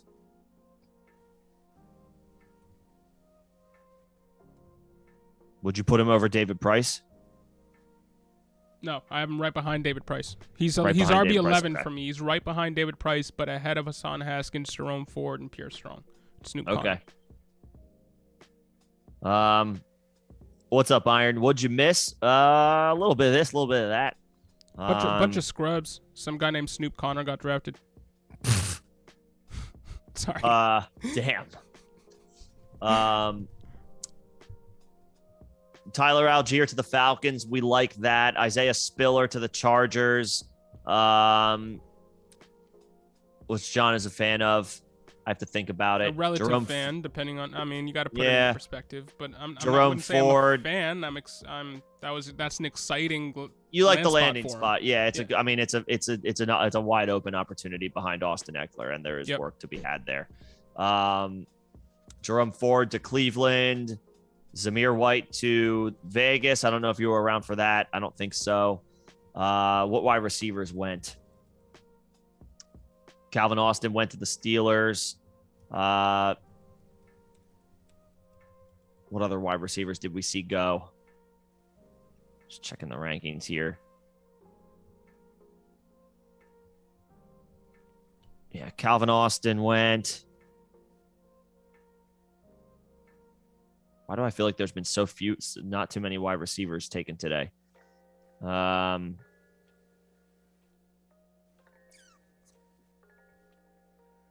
think those are the big ones. Did I miss anything? From the wide receivers taken today? Today. It's Shakir. It's Eric Ezukanma, I believe, was taken today. Romeo Doubs. Khalil Shakir, excuse me, to the Bills. Calvin Austin, Montrell Washington, Kyle Phillips. Phillips, just happened to the Titans, yeah. Yeah. Sam Howell to the Commanders. Bailey Zappi to the Patriots. Bailey Zappi over Sam Howell to the Patriots. So, just rounding things out. We're just tying up all loose ends on the draft coverage as the fifth round continues to come to or continues to move along here. We got about 10, maybe 12 picks to go to finish off the fifth round. And that might be our last. That might be the latest we stay on today. The 6th and 7th rounds are still to come, but most of the prospects as it pertains to fantasy are officially known, and now the work begins as far as dissecting the landing spots and what we like and what we don't. Couple of defensive picks here by the Vikings and the Bengals and the Cowboys. Bears on the clock, and we got 10 more picks till the end of the 5th round. And we're probably going to wrap it up there. But we have 2 picks by the Bears, the Vikings, the Texans, the Packers, the Niners, the Giants, the Raiders, 2 picks by the Cowboys, 1 pick by the Lions, and then we're rounding it out with the Broncos at the end here. I mean, we'll see if a Ty Chandler, we'll see if a Kevin Harris, Kevin Austin, Isaiah Likely, or I mean not Isaiah Likely, Isaiah Weston gets picked here. But no guarantees. I'm surprised Kyron Williams lasted that long despite the hit that he took in the draft community after his combine.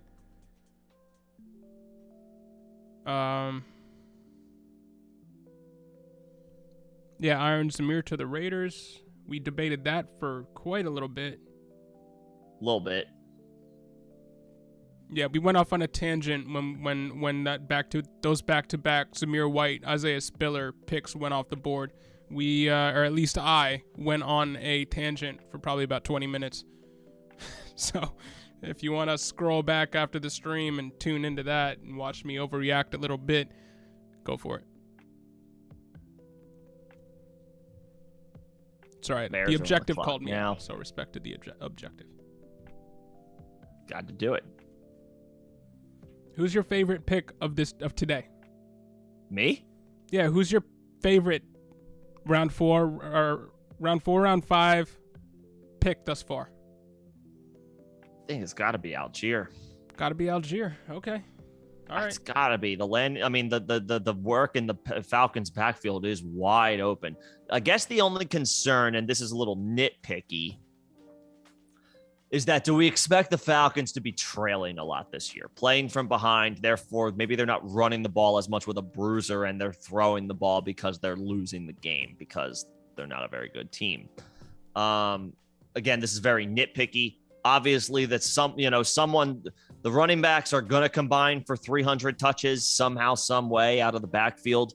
If Algier can pick up 150 of those, which I don't see why that wouldn't be possible, because Mike Davis proved to be a trap last year, and Cordell Patterson had a renaissance of a season, about like kind of like the first 10 weeks, right? And then he fell off, but is a hybrid kind of versatile weapon, but not somebody that you're wanting to give 20 touches a game to. And even if it is just a future play, you're looking at Tyler Algier, and as soon as 2023, when they could be in the market for another quarterback because they didn't tie a lot of draft capital to Desmond Ridder, and Marcus Mariota is only there for 1 season. So if they completely just bust everywhere in 2023, 2022, they could be in the market for another quarterback in 2023. In which case, Tyler Algier could be playing for one of the better quarterbacks in next year's draft, as soon as next year, with Kyle Pitts and Drake London and Cordell Patterson gone because he will be 32 by then, and I believe he's on a 1-year deal.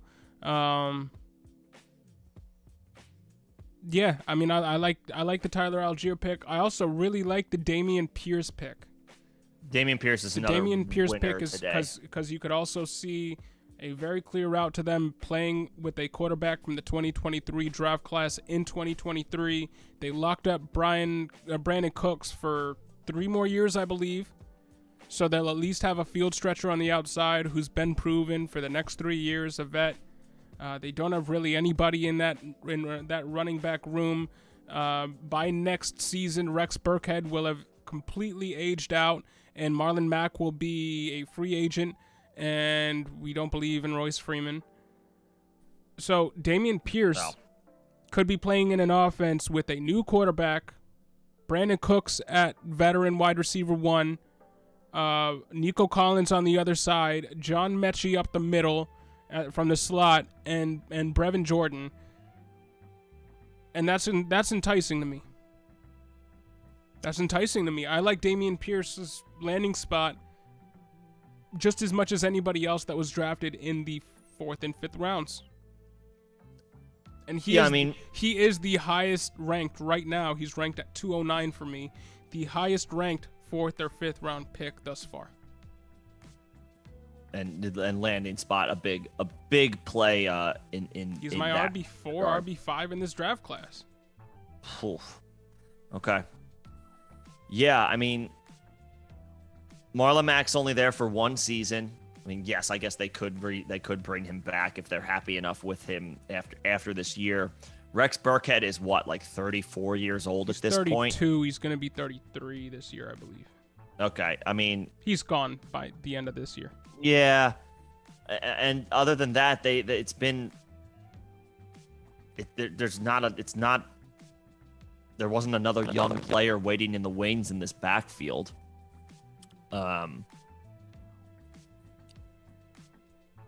So yeah, you got to think that's a good spot for Pierce.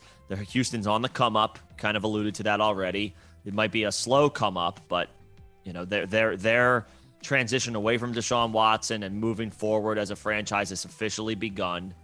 What's going on, Slim? See what happens. And yo, Iron, What's up, why did Washington pick Brian Robinson? They have Gibson and Patterson. Probably because when Gibson went down with injury woes, they felt really bad about having Jarrett Patterson and J.D. McKissick in there being the main running backs for them, when they know that those guys, when they know that Jarrett Patterson should be the handcuff to J.D. McKissick, and J.D. McKissick has his own role that isn't RB1 in this offense and shouldn't be. So if Gibson were to get injured, then they have Brian Robinson in the 1st and 2nd down roles, and they keep J.D. McKissick in that 3rd down role and Patterson as the handcuff to J.D. McKissick. That's probably all it is. You shouldn't be knee-jerk reactioning to anything Gibson related. Gibson will at worst be a RB2 moving forward. Ty Chandler to the Vikings. Rest in peace, Dalvin Cook. Ty Chandler Okay. gonna make Alexander Madison obsolete by 2023. Maybe. You hate to see it, but maybe. I mean, remember, he's still just a 5th round pick. Right. I don't actually know Madison's 80. Where did he go in the draft off the top of my head? I feel like he was higher than this. He was probably higher than this. No, do not drop Patterson. Nah, not yet. Honestly, if you can trade Patterson into an early 3rd round pick and move Patterson into Tyler Algiers plus, I would try to do that. If you're not a contender and you have Cordell Patterson on your team and you can get late third or an early 3rd in this year's draft and maybe a 2nd in 2023, a 2nd and a 3rd pick for a guy that was a wide receiver 1, running back 1 for the majority of the weeks last year, who is going into an offense where he should be able to replicate the usage, maybe not the effect, the outcome, but the usage that he got last year. I would try to move Cordell Patterson and pick up Tyler Algiers in a 2023 2nd. See if you can do something like that.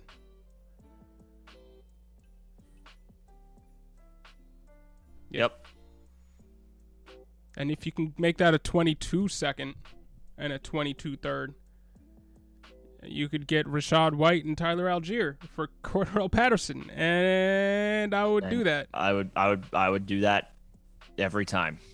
And don't knee-jack reaction to the Ty Chandler pick either. This is a late 5th round pick.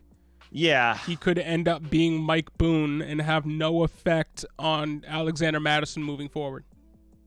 2 different skill sets, I think, as well. Chandler's a little bit more of a pass catcher. Not that Madison can't totally do it, but that's, he's a guy that you can give the ball to 20 times. This is worse if you're a Kenny Nwangwu holder.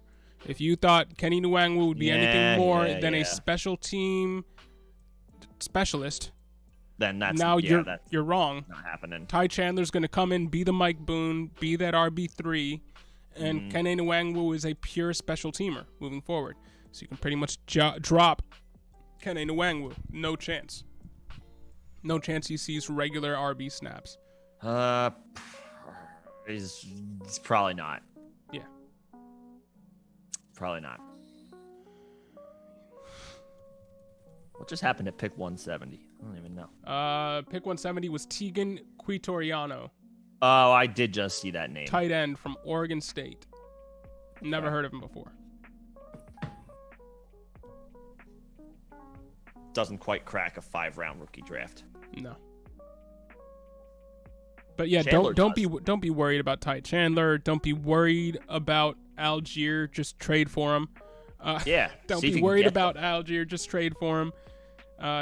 Don't be worried about Brian Robinson.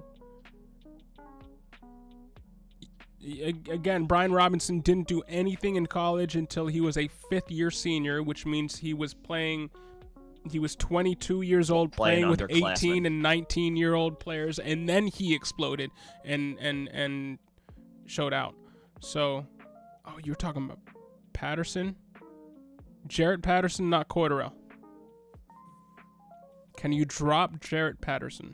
I would still not drop Jarrett. No, that's who I knew he was. That's what I figured he was talking about because he said he had Gibson.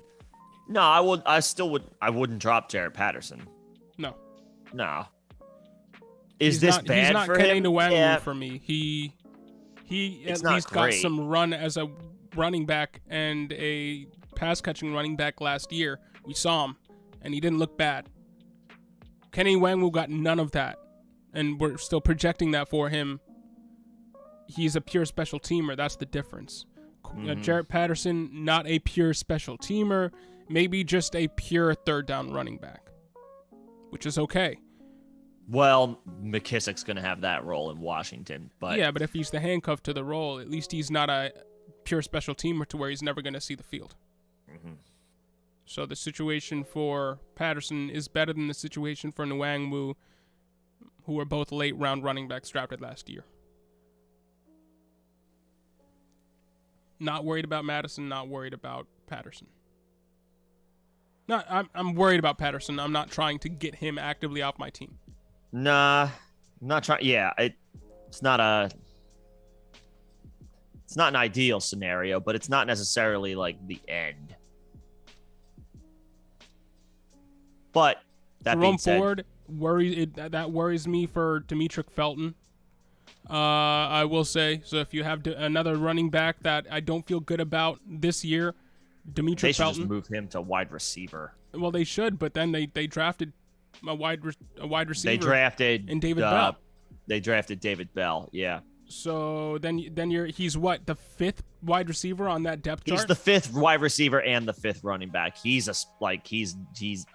probably Lynn Bowden now. He's Lynn Bowden now. He can't contribute on special teams. He's Lynn Bowden, dude. That's what he is now. That's why. Well, I was kind of about to allude to. If he can't contribute on special teams, he's probably getting cut. So those are winners. One team that I saw has not drafted a running back, and I thought they might draft a running back is the Pittsburgh Steelers. Because, I mean, yes, they just drafted Najee Harris, but Benny Snell is an absolute nothing, and Anthony McFarland is a healthy scratch a la Justice Hill. Like, he was hyped, and we never saw him. Yeah. He's been hyped. He was hyped early on, and we never saw him. Same thing that happened to Justice Hill. I mean, Anthony McFarland was a healthy scratch for the majority of the weeks last season. And Benny Snell is not a good backup in this league. So I expected the Pittsburgh Steelers to be drafting a running back, and they didn't. That's interesting to me. I mean, when you spend first-round draft capital on one, it's hard to justify even a fifth or sixth-round pick. Tell that to Washington. Tell that to the Chargers. Tell that to, I mean... Tell that to the Raiders. Tell that to... Yeah, I know Najee was just drafted. Yeah. And I know they do that whole workhorse thing where they really don't give anybody else touches. They do. They're one of the few teams that do. But nobody in this backfield, if Najee Harris gets injured, is going to come in and approximate what D'Angelo Williams did, what James Conner did. Yeah, no. I mean, it's Benny Snell and Anthony McFarland again. Maybe they get Harris. Maybe they'll try to find a way to draft Harris. Draft Harris? Oh, Kevin Harris. Kevin Harris. I was like, they already drafted Harris last year. Come on, bro. Well, they're going to have a couple of Harrises. They're going to double down on it.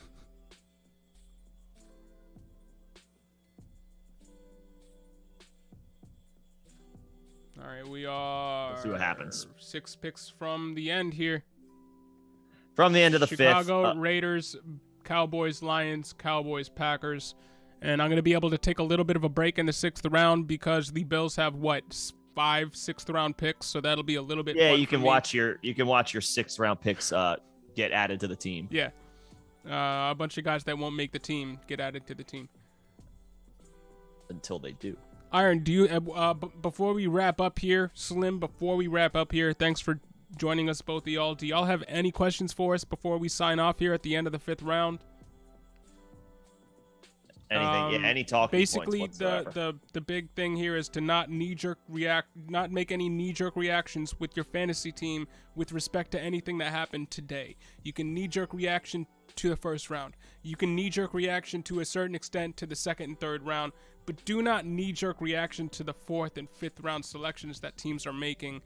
Take them into account, reevaluate, but don't knee-jerk reaction your way out of Jarrett Patterson, Alexander Madison, Gibson, Josh Jacobs. Don't read too much into the picks that were made today.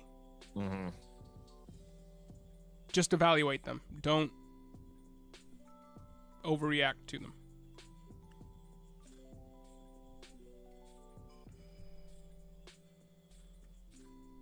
Iron, what time is it there? We normally what time is it too there? late. Is it 10 o'clock at night? What time is it there? Can't be too late, right? Hey, it's all I know is it's not 3 a.m. for you. Nah, it's a little earlier.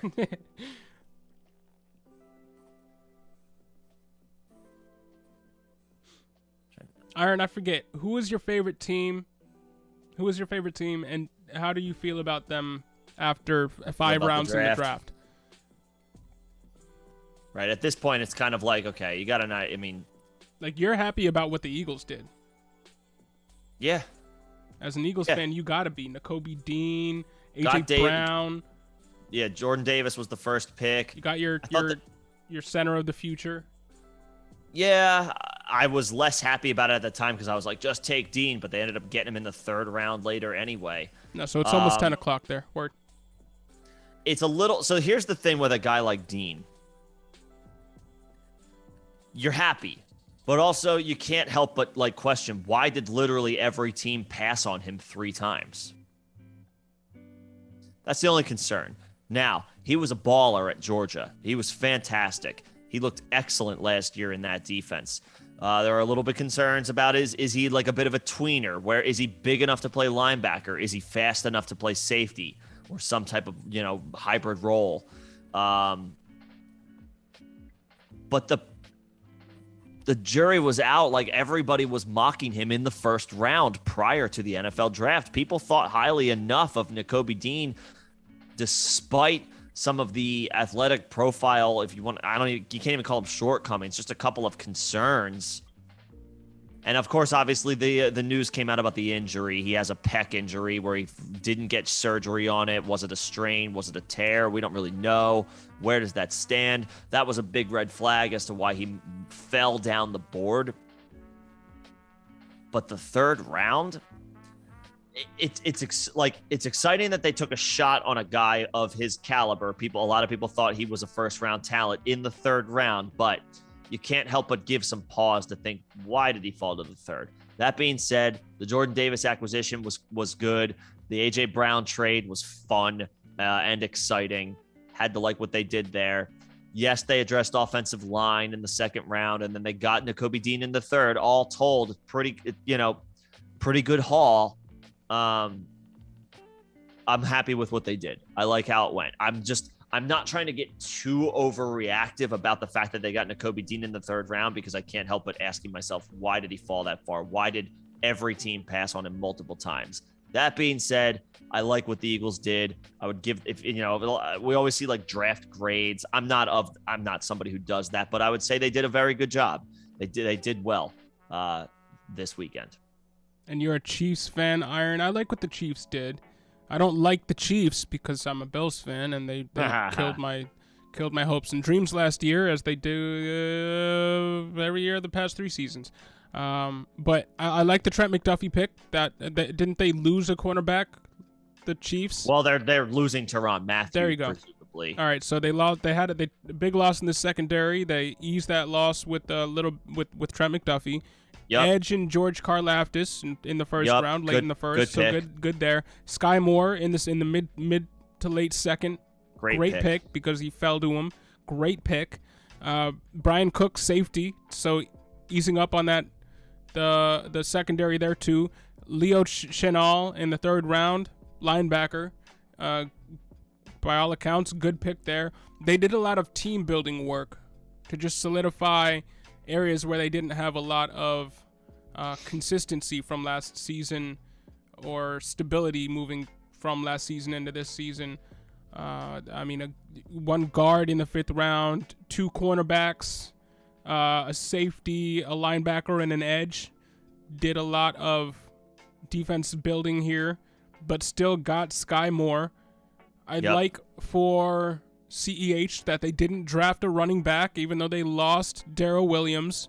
Even though, basically, it's a vote of confidence for CEH, who took a little bit of a hit because Rojo's there, right? Rojo didn't go after tight end at all. Another interesting. Nah, they can wait another year if they want. They can wait on that, but I wouldn't be surprised if they took one in the 7th round, but there isn't one available to them to draft here, because most of the good ones are off the board. But bodes well for. We weren't worried about Kelsey, but bodes well for Kelsey in the short to intermediate term, and within the next 3 years, they're not already looking at. Fine. They're not already looking at trying to fulfill his role. They're just like, all right, just keep producing until you can't. Just keep going until you can't, and we'll just keep operating under the impression that you're one of the best tight ends in the league, because you are. So I like that. Yep. I don't hate the Chiefs draft. It's not flashy. They got Sky Moore. Good job. Rojo league winner at his ADP. He could be. Yeah, we speculated that in the video that we put out, that Rojo was an RB2 last year and could be an RB2 this year on a better team. Or was an RB. Good. Yeah, he was an RB2 last year. Not last year. The year before. Year before. Yes. Couple more picks here to round out the 5th round. We're coming up to the bottom of the hour, John. I don't know about you, but maybe within these next couple of minutes, I think we're safe to just officially call our 2022 NFL draft coverage. Yeah. 5 more picks to go, and then we're calling it a night, calling it a day, calling it a weekend. Calling it a weekend. Well, as we will be doing some work behind the scenes to get the short form video diagnosis and breakdowns on the channel. We'll make sure to have stuff pumping out as soon as next week. So keep it locked here for that. We will break down every single scenario, every single landing spot. Obviously prioritizing the 1st round and the big names that moved, including AJ Brown and Marquise Brown. And we'll just go down the list from there.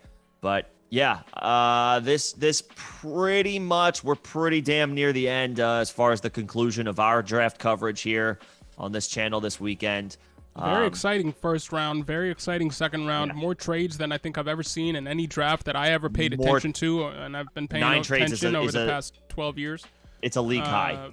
It's never happened before. Well, 9 trades in the 1st round, but there's also a bunch of trades in the 2nd, bunch of trades in the 3rd. Yeah. So all told, I'd be interested to see what the trade count is in this year's draft so far. There were a couple of trade ups in the 4th too. Thanks for your compliments on Bills Mafia. Appreciate it. Iron Nick's team is the Eagles. I'm an Eagles fan. He's an Eagles fan. He's one of them degenerates. Throwing batteries at Santa Claus, you know, that whole deal. I was there in the 60s throwing batteries. You did that. I was there. You did that. Confirm. I can confirm I was Santa. Got hit with a couple batteries. Saint Nick, is that what you're? Yep.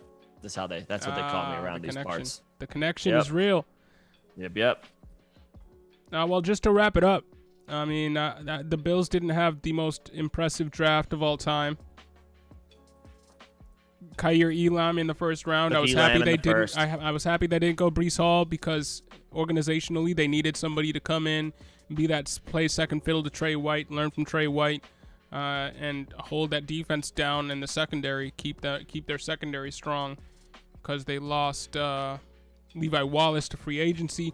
James White comes in, gives them an element on offense that they've never had before. I'm not quite sure how he fits into that offense, but he should be one of the better third down backs in the league. James Cook. That's what I said. What did I say? Right.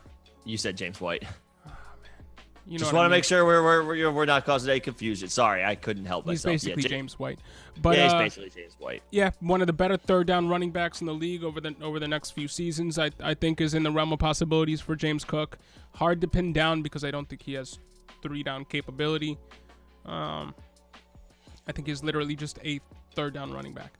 But they went Terrell Bernard, a linebacker in the third round, who could be their heir apparent to Trey Edmonds when they let go of him, just because they don't have the money to re-sign him or extend him to the contract that he deserves or is going to be looking for. And then in the fifth round, getting Khalil Shakir to be your Emmanuel Sanders for the next few seasons. Solid pick, like the wide receiver, one of the highest upside wide receivers still on the board for them in the fifth round. So, okay, cool. It's none of these picks are picks where I'm like, oh man, this puts our team over the top. Super Bowl, here we come. But how many picks were there like that in this draft available to the Bills? Not many. Nah. Outside of barring a trade up, not many. Now this is good news for Devin Singletary. It is good news that the only wide receiver they drafted was a fifth round pick for Gabe Davis. They didn't draft a tight end, even though there were rumblings of that. You know, they brought in Jalen Weidermeyer. They made visits with some of these other tight ends. They didn't bring in a tight end. So we can kind of piece together what their offense is going to look like over the next season at least. Dawson Knox is relatively safe. Gabe Davis is relatively safe. Devin Singletary is relatively safe. Not a lot of surprises here for the Bills. Nah. So just wrapping up the my team's draft.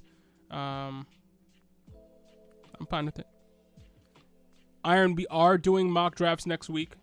Yep. And I was talking to Alex that I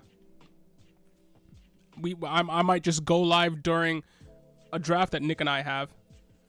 Could. Just so you can see my process play out in real time in a real draft. Maybe that would be interesting to you guys. If it is, let us know. Alex, if we can get it set up. To do something like that. But if y'all aren't interested, I'll keep it to myself. It's all good. It's just spitballing ideas to get y'all involved in, further involved in what we're doing. Half of your dynasty team consists of Eagles players: Hurts, Goddard, Gainwell, and now AJ Brown too. Iron, hey. Cool, you got a great stack there. That's how I look at it. Oh yeah, and yet you have the Hurts AJB stack. Hurts AJB Goddard stack with Gainwell if that's a good combo. Sanders misses some time. Great stack. That's a good combo. Great stack. Goddard's still a T1. Goddard I feel like is flying under the radar a little bit as far as like players with top 6 or so tight end potential. He's right behind Hawkinson. He is tight end 6. Yeah, he's right there. Hawkinson has a better athletic profile, and therefore I would say like it's still like I wouldn't say like Goddard is challenging Hawkinson yet, but yeah, they're right there. Goddard's very good. Yeah, Goddard is firmly above the Dalton Schultz, Dawson Knox tier. Mike Gesicki for me. Oh, I was gonna say him or Mike Gesicki. Goddard. Yeah? Yes. Because he's higher up in the pecking order, or you just like the player better? Or? I like the player better. Okay. Goddard is a more complete tight end. Gesicki is good, but if you look at what he does not do anything else besides run routes, which is what you want for fantasy. but it also Right. means that you get taken off the field in certain situations, and that's where we see the Durham Smythes get involved in the game plan and that sort of thing. Literally, Dallas Goedert shouldn't come off the field, and I like that about Dallas Goedert. He literally shouldn't come off the field. Yeah, no, he's more of a tight end. Right. He fits the mold of the position as overall on the and whole. now he has 2 field stretchers, 2 guys that they have to account for as well at the wide receiver position in AJ Brown Dallas and Devonta Goedert Smith. in the middle rounds of redraft. Target Dallas running Goedert free in the middle of the field all day. James Mitchell goes to the Lions, tight end from Virginia Tech. There you go. So never heard of him. He will be a blocker for Hawkinson or something.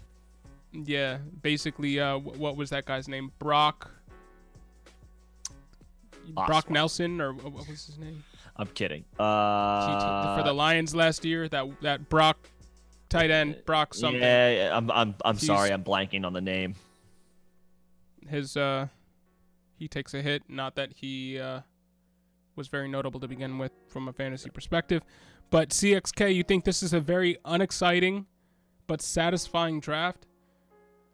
The first round is always exciting. That second round was exciting. That third round was exciting.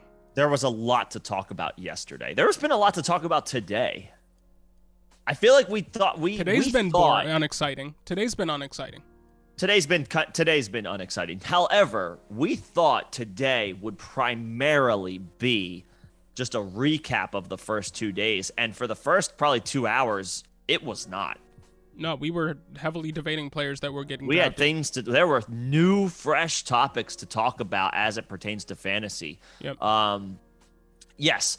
By the time you're getting to the 4th and 5th round of the NFL draft, is it worth the energy of a heavy debate? Probably not. But it's still worth having these conversations to bring things to the surface of like, I maybe wasn't thinking about that before. So while we can only put so much stock in day 3 picks, even in the 4th round, because I attribute the 4th round closer to the 5th round than I do the 3rd round, it's still worth talking about because this draft ended up. There are players that emerge from these rounds that turned out to be this more draft than ended up being more. A deeper draft than I thought it would be, going well into the 4th round with draft picks that were meaningful. Iron, you said at the 207 in your rookie draft, you hope to get Jelani Woods there. I literally have the 207 in the Superflex League, and right now Jelani Woods was penciled into 212. Pick him up. Now he's penciled into 27 because I don't want to miss out on him. So I am with you 100%. That is exactly where I'm targeting Jelani Woods. And you can hate my trade up for Jelani Woods take if you want, but I'm a believer. And I also do believe, CXK, that the QBs falling so far made it weird, and I think the Baker Mayfield situation played into that. Mm-hmm. I think all these teams were basically playing chicken with the Browns with respect to these quarterbacks, and that played into the quarterbacks falling to a certain extent, because I'm sure the Browns were on phone calls with every single one of the teams that drafted a quarterback. They're desperate. And to every unload. team was just like, you know what? These QBs keep falling.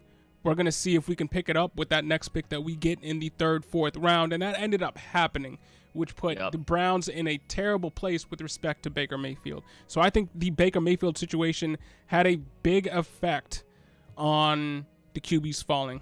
I don't think it was just the talent in this draft class. I think it was also teams playing hardball with a free agent quarterback that they could have gone out to get. They had something in their back pocket with Baker Mayfield that they could negotiate, knowing that the Browns are not the team negotiating from the position of power in this situation. And we're going to wrap this up because we just went over to the 6th round. The Bills are on the clock, so I am going to stay online for that one pick. But the last question here is Irons. Do you think Des Bryant could join a team this season? Sure, as a coach. I'm sorry, man. He could. He could join a team as a coach and be a coach. It's over. Injuries have taken their toll. Like it's other over. wide receivers from his era are wide receivers coaches. Brian Hartline, very good wide receiver coach. I mean, we've seen Hall of Fame level players, defensive players from his era become coaches. Like Ed Reed was a coach for a little bit. So yeah, I think Des Bryant shouldn't be on a team. When last we saw him, it was for the Ravens 2 years ago. Didn't do much, and he will be a plus coach somewhere. If Either he wants that to or actually do a TV personality, because he's very active on social media. Fun fact: Ty Chandler is older by 1 month than Alexander Madison. Interesting. Just throwing that out there. But like John said, we have officially hit the 6th round. We have made the executive decision to officially call Face Mix Fantasies 2022 draft coverage. Just thank you. Thank you all you guys. Absolutely. It's been a grind. It's been a long 3 days, but you made it fun for us. But it's been fun to talk through these. You know, the whole objective of having these conversations is to make all of us better, right? I come in with a thought process. John comes in with a thought process. Y'all come in with your own opinions and thoughts. We have these conversations, and we make each other better as far as evaluation and what we ultimately decide to do when it's our turn to make the picks, when it's our turn to get into those rookie drafts and make our selections. This is what it's all about. I've had a lot of fun. We've had a lot of fun here doing this with you guys. Yeah, that's all I got. I'll let John close it out. But Bills drafted a punter. Hope everybody has a great weekend, the great rest of the weekend. Bills just drafted a punter, so cool. Matt Ariza, that guy is awesome. He had an 86-yard punt this year. There you go. You should feel good about that, Matt Ariza. Not that the Bills need a field flipper on special teams. Here's the highlight: 86-yard punt. Boom! He killed that thing. Now it bounced. It took a friendly bounce, but that thing was in the air for a long time. You have Swift or you have the 106 and Mark Andrews? Let's just answer this and then call it a day. Let us know what you have. If you're on the Swift side or if you're on the Mark Andrews 106 side, if you can trade Swift and get Mark Andrews and 106. I mean, I love Swift. I would do that. Yeah, who would the 106 be? It's Olave, it's Walker, it's London, it's If Burks. Walker isn't there at 106 when you're on the board, I would trade back from 106, get a ton of assets, make sure one of them's an early second and an early third in this year's draft, and get Rashad White and one of Damian Pierce or Tyler Algiers, and then hopefully get. You have Swift? Okay. Do that trade. Or at least think about this. Trade Swift. Yeah. Keep Mark Andrews. Trade 106. Trade back from 106 if Walker isn't there. If Walker's not there. If Walker's not there. Do this as a draft day trade. If Walker's not there, trade 106 for maybe a first next year, a second this year, and a third this year. See if you can get something like that. Maybe you have to add one more piece to make it even on your end, but try to get Mark Andrews, Rashad White, and a Tyler Algiers, Damian Pierce in the 3rd round for that Swift. And I think getting Mark Andrews, Rashad White, and a shot at Damian Pierce, Tyler Algiers is a win for you. I do.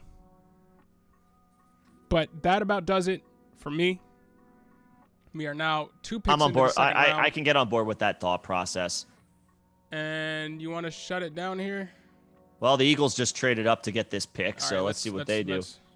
Maybe sneak like a 3rd round pick out of that Swift haul as well. It might be difficult because Mark Andrews. Walker will be gone at 103, 100%. Okay, yeah. Then when you're on the clock at 106, because people will be hyped to get there. Christian Watson, Sky Moore. Yeah. Trade 106. Burks will be, or someone of Burks, Olave, London will be there most likely. Just throwing that out. Olave or London will probably be there at 106. But I would still trade out of that. If you get the haul. If you're not getting what you like, I would be okay with taking Olave. Yeah, depending on what your running back situation is. If you want to just kind of re-diversify your bonds there with respect to running back, you pick up Andrews and then trade back. You have the 104 and the 105, 2 CXK. That's a win, bro. That's a win. That's a win for me. You said Walker will absolutely be gone with the 103.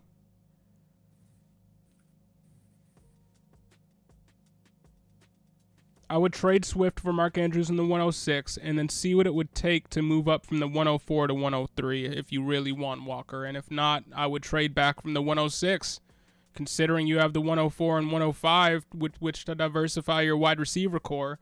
And then you have Mark Andrews, probably a Garrett Wilson, Treylon Burks, and then you trade back from 106, and you can turn that into Rashad White, maybe a Tyler Algier, Dameon Pierce, and then plus, because you should be able to get back more in 2023, and that could turn into Zach Charbonnet, that could turn into Seth McGowan if you get a second-round pick in next year. So I would be 100% down doing something like that.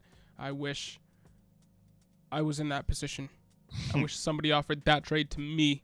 But yo, don't worry about it. Don't worry about it at all. You're not keeping us up late. Nah, you're fine. You're good. You're good. It's the afternoon. Yeah.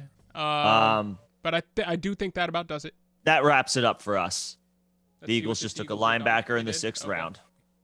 All right. Good job. Take it. I'll take it. But yeah. Kobe Dean is dead now. Rest in peace, Nakobe Dean. I'm doing that's my thing forever now. We're just tilting off of every pick. Let's go. Yep. Chiefs take a 7th round quarterback. Rest in peace, Pat Mahomes. Yeah, Tyler Ariza or whatever makes Matt Ariza. I'm worried about Josh Allen now. Rest in peace, Josh Allen. They're gonna opt for 3rd down punts just to show off his leg. Yeah. See, don't put that into the universe. But yo, thank y'all for joining us. Thanks for all your questions and comments in the chat. You made it fun for us over these last 3 days. Be on the watch out for some content coming soon. We will be doing mocks next week with these new landing spots and with our rankings in general. We will have rankings up, very loose rankings, fluid rankings, subject to change, but we will have them up on the Discord. Probably put that up on the website either later today or tomorrow, so keep an eye out for that. And if you are a member, remember to book your one-on-ones with us before your draft. But have a great weekend, everybody. Have a great rest of the draft. 6th round, 7th round. If hopefully y'all can find your Tom Brady, your Antonio Brown, your Tyreek Hill, your Antonio Brown for your team in the 6th and 7th round. Jordan Howards. Jordan Howards. Get out of here. But we will we will see you soon. We'll be seeing y'all this week. Be on the lookout. Thanks, everybody. Peace, y'all.